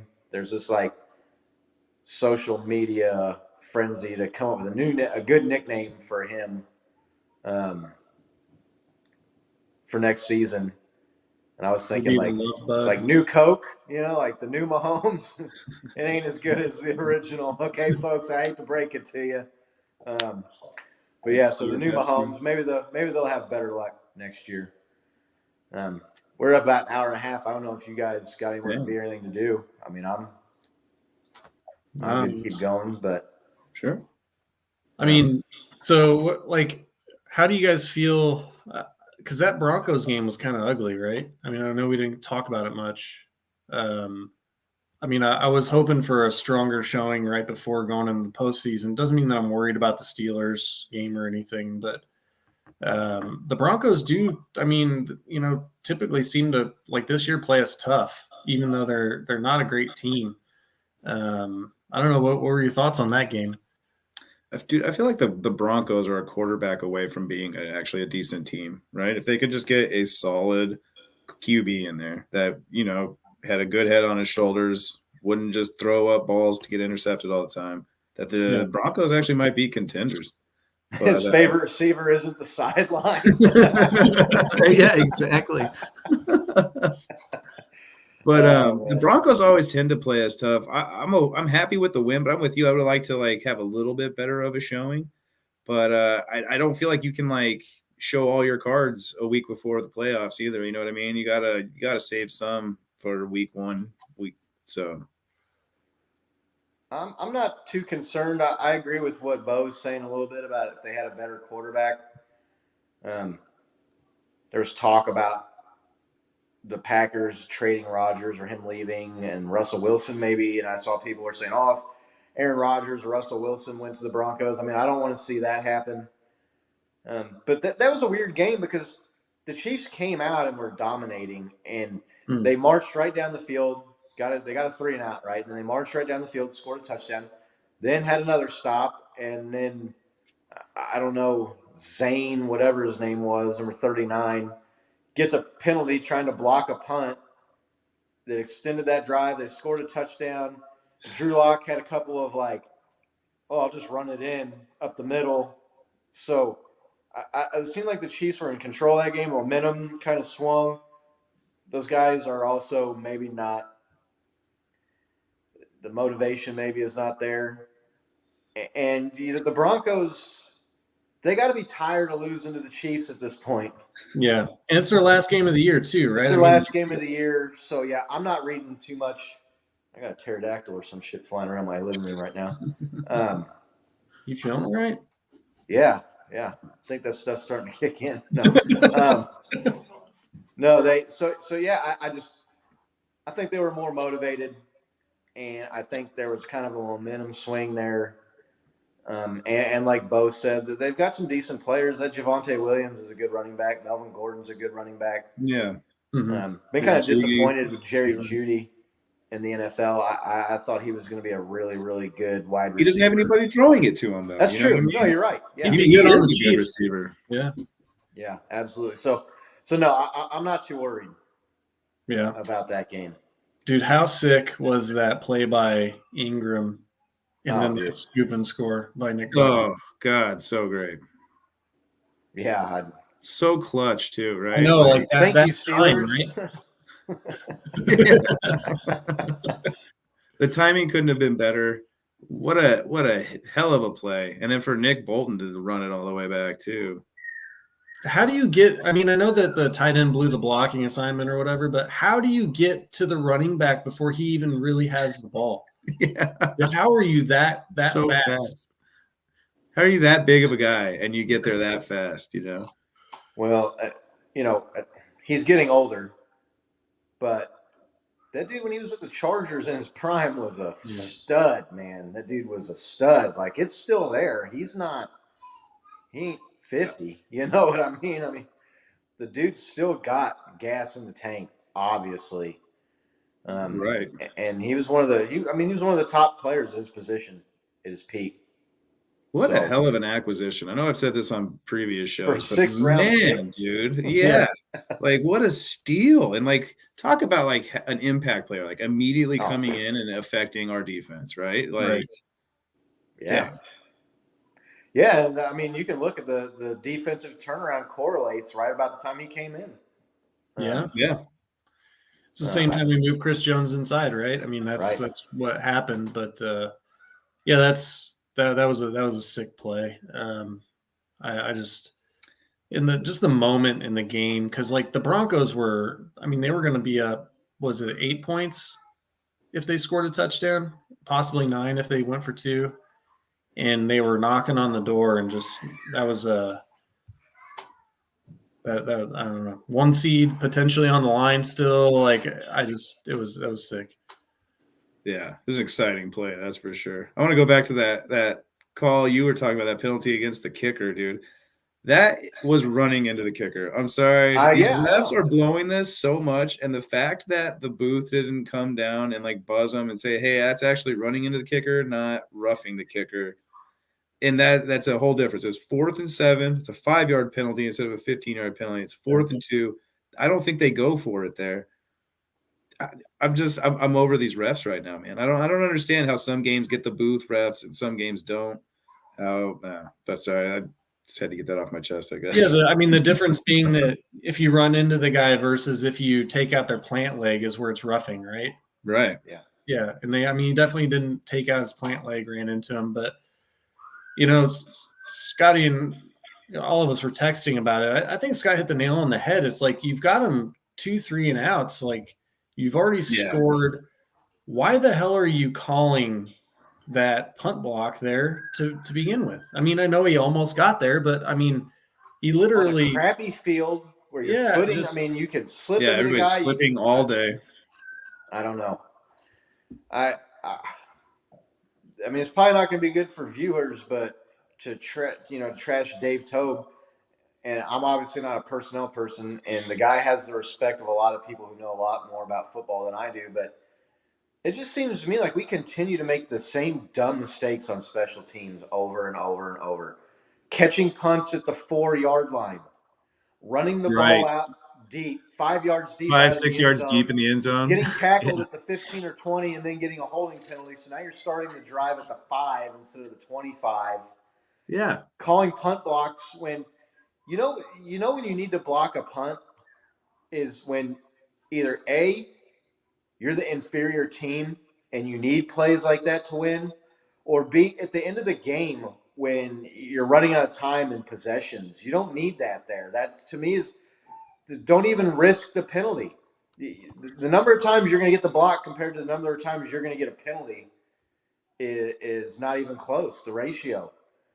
I see this team do dumb stuff on special teams all the time. Cardinal sins. Well, and we've 2 years in a row have had turnovers on special teams plays, right? Too. So I mean, I agree with you, Scott. I mean, we don't.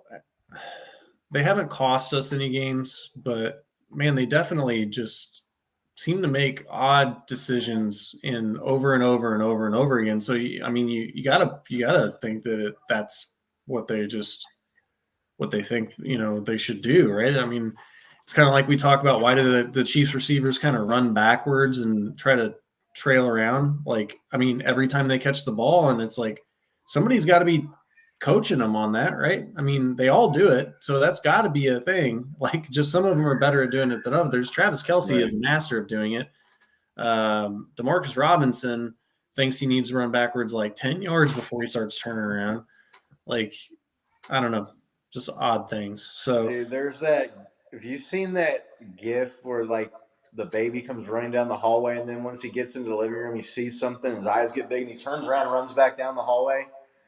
Like, dude, yeah. I keep seeing people post that GIF, and it's like, oh, here's D-Rob. Like, when he sees the first down marker, like, it's just so funny. Like, yeah, I don't know how many yards I don't know how many yards receiving some of those guys had this year, but they probably could have had another 50 or 60 or 70 yards because they run backwards when they catch the ball or get close to the first down to the chains, the sticks.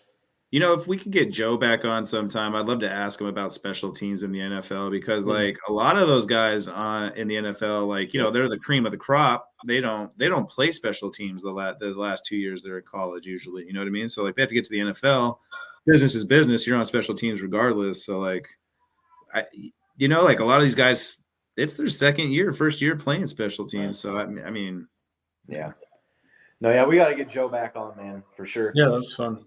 Dude, that story he told about the internship where his dad was telling him, treat everybody the same, be humble, work hard. And that is part of like what led to him getting noticed by Carl Peterson's best friend and got him drafted into the NFL. Like, what a cool story, man. And that's just, to me, is there's so much wisdom in that, man. Like, treat the CEO the same as the janitor, man. Like, you never know. Right. Down the road. And so, yeah, that was badass. We'll get Joe back on for sure. No doubt. He's super But cool. yeah, going back to our special teams woes, I just wonder if like a lot of it just boils down to like a little bit of inexperience on special teams in that sense, like yeah, but a lot of these guys haven't played special teams. So Pringle's been playing it for 2 years. Hardman's been here for 2 or 3 years. Like, it seems like it's the same guys you see making the mistakes. That's what I don't know. You But don't are they catch punts at mistakes? 4 That's yards. my point. Like, are they mistakes, or if they do it over and over and over again, and they're still out there and they're not being pulled often?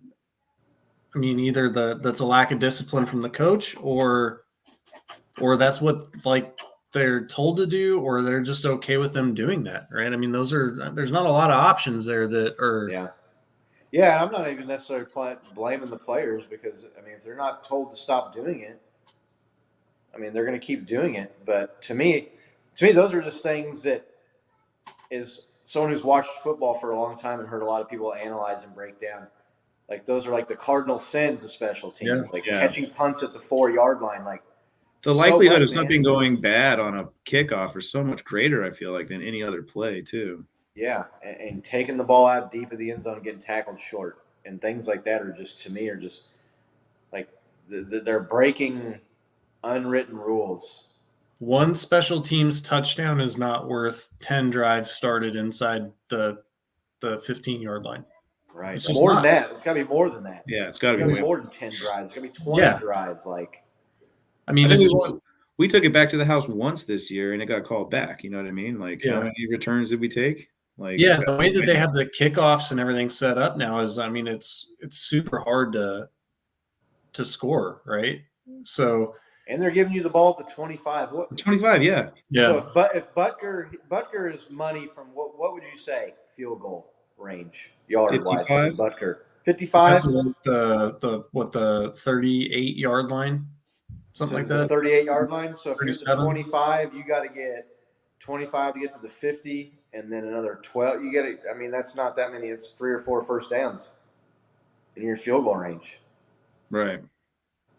Not only that, you just don't have the pressure too. Like, you're not even thinking safety. You're not even thinking like give us. The playbook is so much more open on what you can call play wise from the 25 as opposed. You can do jet sweeps. You know what I mean? Like, you can't do that down in your own 10.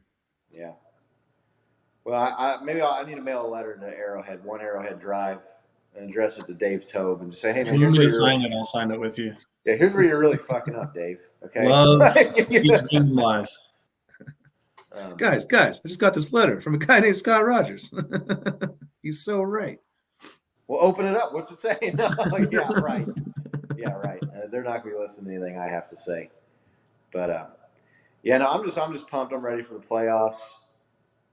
Me too. I'm glad it's here already, right? Like, all this build up for this moment, it's about to start. I love that we're Sunday night too. Like, we get to watch. Right. It kind of all the tables unfold a little bit. Oh yeah. Yeah. Prime time under the lights, man. I'm not gonna lie. I was kind of hoping for a day game because it's a little bit warmer, especially this time of year during the day, like being out at the game. But I think I saw the weather's supposed to be like low 40s, high 30s for the game for kickoff and game time, which is not bad at all. I can hang with that. I think that was the Giants game we went to. I think it was like low 40s, which was not bad at all. I can handle that. So it crept down to the low 30s by the end, and it was a little chilly, but I wasn't running around. Just overall thoughts about the season in general, I guess. We can talk about that here for a few minutes. The last couple of years have been the Chiefs have just had long winning streaks and lost 2 or 3 games, right? I mean, they were 14-2 last year. One of the losses being the last game of the year that they didn't play any starters. The year before that, I want to say it was a 13-3 year, where again they just dominated, had stretches. This season has been wild and crazy, man.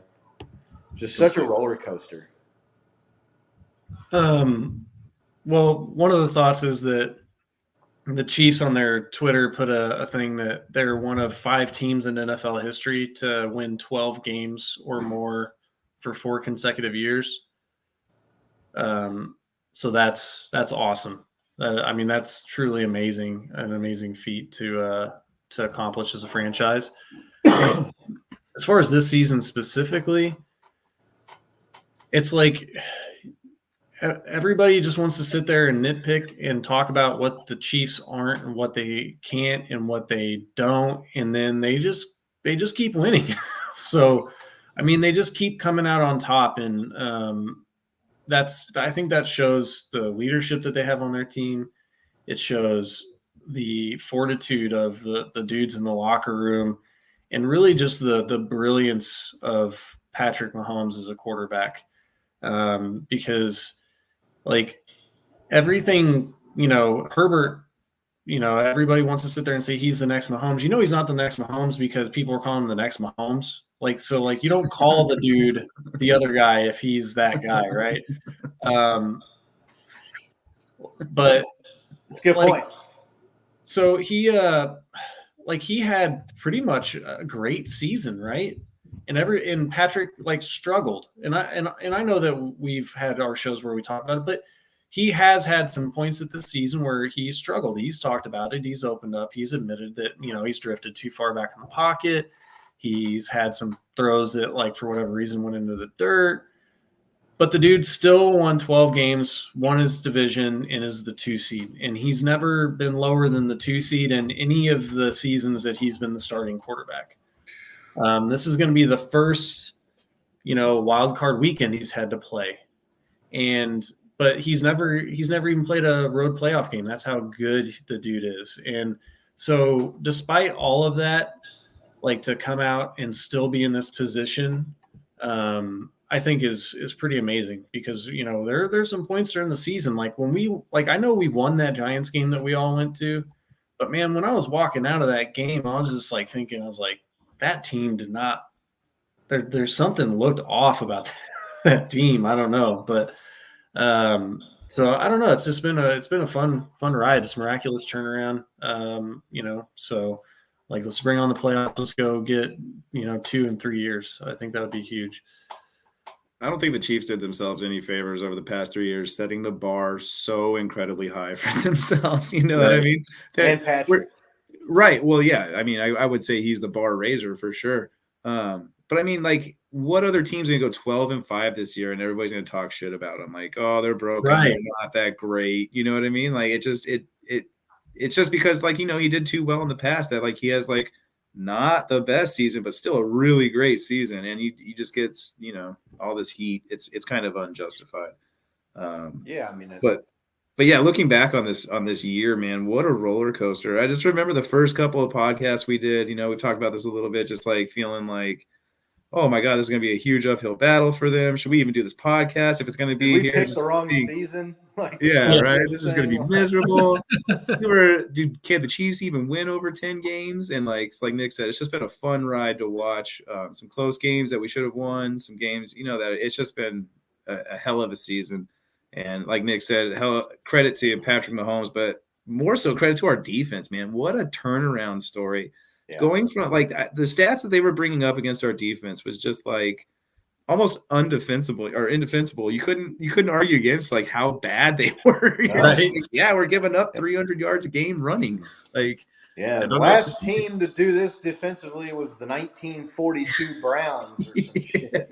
Like, what? It's absolutely ridiculous. And then, we talked about getting Melvin Ingram in there, getting Bolton a bunch of reps, getting players in the right positions. Like, man, what a turnaround to, like, the defense just kind of – I almost feel like they almost saved our season just as much as Mahomes did. Yeah. Dirty Dan redemption. God, that was great, dude. Yeah, that dude. He gets way too much hate for a guy that has made as many big plays for the Chiefs as that dude has. But what's your feeling, Scott, looking back on this season? To me, like, it was so funny because we were talking about they were 3-4, right? And their defense was just atrocious, like all-time bad. And we were looking at this stretch of games coming up. It's like, they got to play the Cowboys. They got to play the Packers. They got to play, you know what I mean? Like the Chargers again. They got to play. They had a tough schedule. And we were thinking, what's minimum going to get you in the playoffs? 9-8, 10-7. They're 3-4. That means they got to go, like, if they're gonna have left 7, that means they only got like 2 more losses the rest of the year, or like 2 or 3 losses in this final. And then they just rip off 9 out of 10 wins. Right. And the teams that we thought were, they've got the Ravens have the tiebreaker against them now, and this team has the tiebreaker against them, and man, they need to hang on for the division and the 1 seed, and they were like, they had the 1 seed in their hands up until the second to last week of the year, and so it seems like the more you learn, the more you realize how little you knew to begin with, and it's just such a long season and ups and downs and twists and turns, which, like I said, kind of at the beginning when we started talking about this, we're just not used to that. We're used to the Chiefs coming out and losing 2 or 3 games all year and not facing much adversity, and Patrick Mahomes just burning cities to the ground and winning everything and MVPs and Super Bowls and I just like how different things look now, kind of compared to how they looked when we were sitting there at 3-4. But I will say on Chiefs Kingdom Live, no one ever lost the faith in number 15. No way. We never said he was broken. We never once thought that he was the issue with the team. Right. Even when a lot of people wanted to jump ship and maybe start looking at, the new Mahomes and some of these other guys that people think are. People were jumping ship. I remember like week 7, there were people saying replace Mahomes. And we were like. No, I mean, my grandma said she saw people at the grocery store talking, and they're like, I think we should just trade him to somebody. I was like, dude, that guy should go not ever root for the Chiefs again. He should just go root for the Raiders or the Broncos or some other franchise. But that's probably the dumbest thing I think I've heard anybody ever say in my entire life. Bro, if I would have heard someone say that in the store, I would have freaking ripped that jersey off their back. It's like the Billy Madison deal. It's like, we are all now dumber for having heard what you just said. Right. Hey, I'm trying to think. I tweeted out a video. Maybe it was that montage of Nick Wright put together, but this guy, I don't even know who he is, and this is probably why you don't know who he is, because he says things like this, but he says, Mahomes is the weakness of the Chiefs. Oh, yeah. And you're like, hold on. Chiefs' biggest weakness. I'm like, What a terrible you should be on TV, right? dog. Right. It has to be one of those instances where they're saying whatever's going to get them like rage bait clicks, right? Yeah. It's the only way you have a take like that. I mean, he sounded convincingly, like when he said it, the dude, people, the motto since about week 2 has been catch the damn ball on this show. Right. And you see what happens when they start catching the damn ball. They go 9-1 in 10 games and miss out on the 1 seed by that much. By 3 points. Yeah, so the last half of the season, essentially, after week 8, there were only 2 quarterbacks in the league that had 20 or more touchdown passes and 5 or fewer picks. One was Aaron Rodgers. The second was Patrick Mahomes. Right. Yeah. Joe Burrow, Josh Allen, all finished with more interceptions than Patrick Mahomes. Shit. I didn't want to do that. We don't mind the close-ups, Nick. I don't know. Joe Burrow and Josh Allen and some of these other guys all finished the season with more interceptions than Patrick Mahomes. Just think about his touchdowns to interception ratio this year. It was 37-15 or something like that. Yeah, I believe so. I think if you took away the 7 that were tipped, took 5 of those away, and then 3 or 4 of those drives turned into touchdown drives. Touchdowns, yep, exactly. The dude would be looking at 40-10, 40-9. Like I just.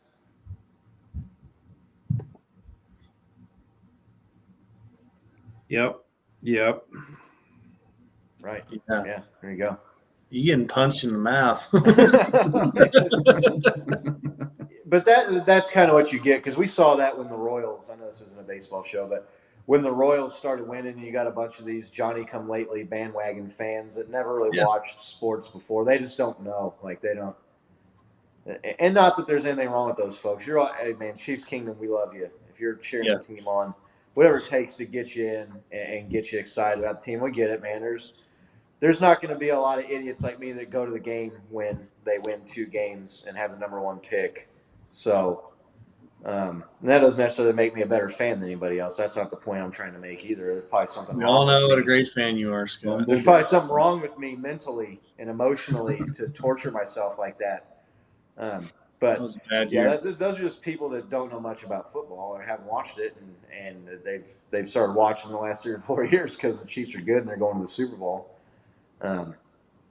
But yeah, fun season. I've had a good time doing this show with you guys every week.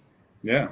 And thanks to everybody that comments too. I know that it's not a huge show. We don't have a ton of live viewers, but it makes it a lot more fun when we have comments to throw up on the screen and there's interaction, and we just really appreciate the support. It's just really, really fun to do this. It's been great for our fanship. It's been good for I feel like, our friendship, right? And yeah, it's been a great. I love you guys, man. I love you, man. You have to ruin it, Nick. Why you got to ruin it? No. But yeah, it's been a lot of fun doing it. And, all of our followers and people, damn right, Carol, go Chiefs.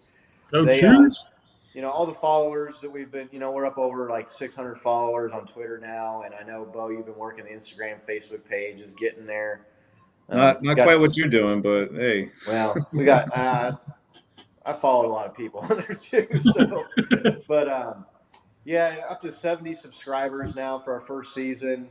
And to kind of I'll have that all culminate with having Joe Valerio on the show was pretty sweet. So cool. Not gonna lie, really cool. Thanks again to him for coming on, giving us his insight. He does a weekly podcast. He mentioned there when he was on the Believe, I believe it's called. I think it's Nick. You said BLEAVE. No, it's just BLEAV, and then so that's a podcast network. So the one he does is Believe in Chiefs. Okay, gotcha. So yeah, give it a check it out, right? And he on his Twitter, it's at Joe Valerio 73. He posts some little clips of him on the show. So nice. it's not all old stories, right, from his glory days. As much as I love hearing those, that was a thrill. But they talk current games and stuff. So check it out, right? Yeah. I mean, this isn't about like trying to steal views from one show or another. Like we're all about like just like being fans and loving the town of Kansas City and the Kansas City Chiefs, right? And it's fun to have them on, man. Yeah, no, really cool. And he said he'd come back on. So when he said that, I was about to ask him, like, well, what are you doing tomorrow? I don't want to come off as clingy or anything like that. So, but we'll try to get him back on. We're best friends now, right? As the playoff push continues here, maybe get some more insight into like the actual game and playing and current stuff. Just kind of wanted to get to know him a little bit, and we had some really great stories. That was awesome. I'd love to get some of his insight on like current game stuff. You know what I mean? Even if we can just get it for like 10 minutes before a game or something. Right. That'd be cool. Just the nuance of the position of lineman, and he knows like he was a long snapper. The dude played tight end. Like he's a dude was on the line since he was 8 years old. Right. Yeah. But so yeah, really cool having him on there. Thank you to all of our followers, all of our subscribers, all the friends that we've kind of met and interacted with here throughout the season. Playoffs start this weekend, fellas, and I'm ready for it. So let's go. Are we going to do a show this weekend, or do we want to do scores for the playoff game? Oh, I read off those wrong scores last time. I have updated scores somewhere here. Hold on a second. What are you doing, Bo? Yeah. All right. So Scott is 35-18. Nick, you're 32-21. Oh man. I'm 31-22. So it's all right there. We could just do all the playoff games. You want to do them now, or you want to do them later? You want to do another show this Saturday, or? Yeah, let's do another show on Saturday. Cool. Okay. All right. Well, we'll do another show. We'll pick playoff games, and we'll give our Chiefs scores, Chiefs Steelers predictions on Saturday. If you want to tune in, yeah, true Chiefs fans never quit on our team. Damn straight they don't. You don't leave games early.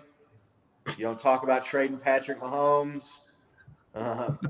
Any other nonsense. So, thanks again, everybody that's watched us this season. To all the people who have commented: Doug, Elaine, Carol, Brian, Ashley. I know she's been watching in here, helping spread the word. John Russian V. bots might spread us pretty quickly. The Russian bots. Yeah, Russian bots. John V. Even though he picks against our Chiefs on his show, that's all right. We'll still plug his show, The Locker Room Rant. Go check it out. Do go check out Joe's show, Believe Chiefs Podcast. We'll get a link out on all the social media stuff so that you guys can go check that out and give him a follow and give him a listen. Dude sounds like he's got some amazing stories and a lot of insight into the game. And if this is your first time watching, if Joe got you watching the show here, click that like and subscribe button. Really helps the channel out. We'll be back on regular schedule next Tuesday, 6 o'clock Kingdom time. Had to change it up to work with Joe's schedule this week, which we didn't mind doing at all because that was awesome. So follow us on all of our social media platforms, Chiefs Kingdom Live. You can find us there. Shoot us a question, anything you'd like to see on the show. Go like, subscribe, share, retweet our stuff, share our posts. And until Saturday, let's go Chiefs. Go Chiefs! Chiefs.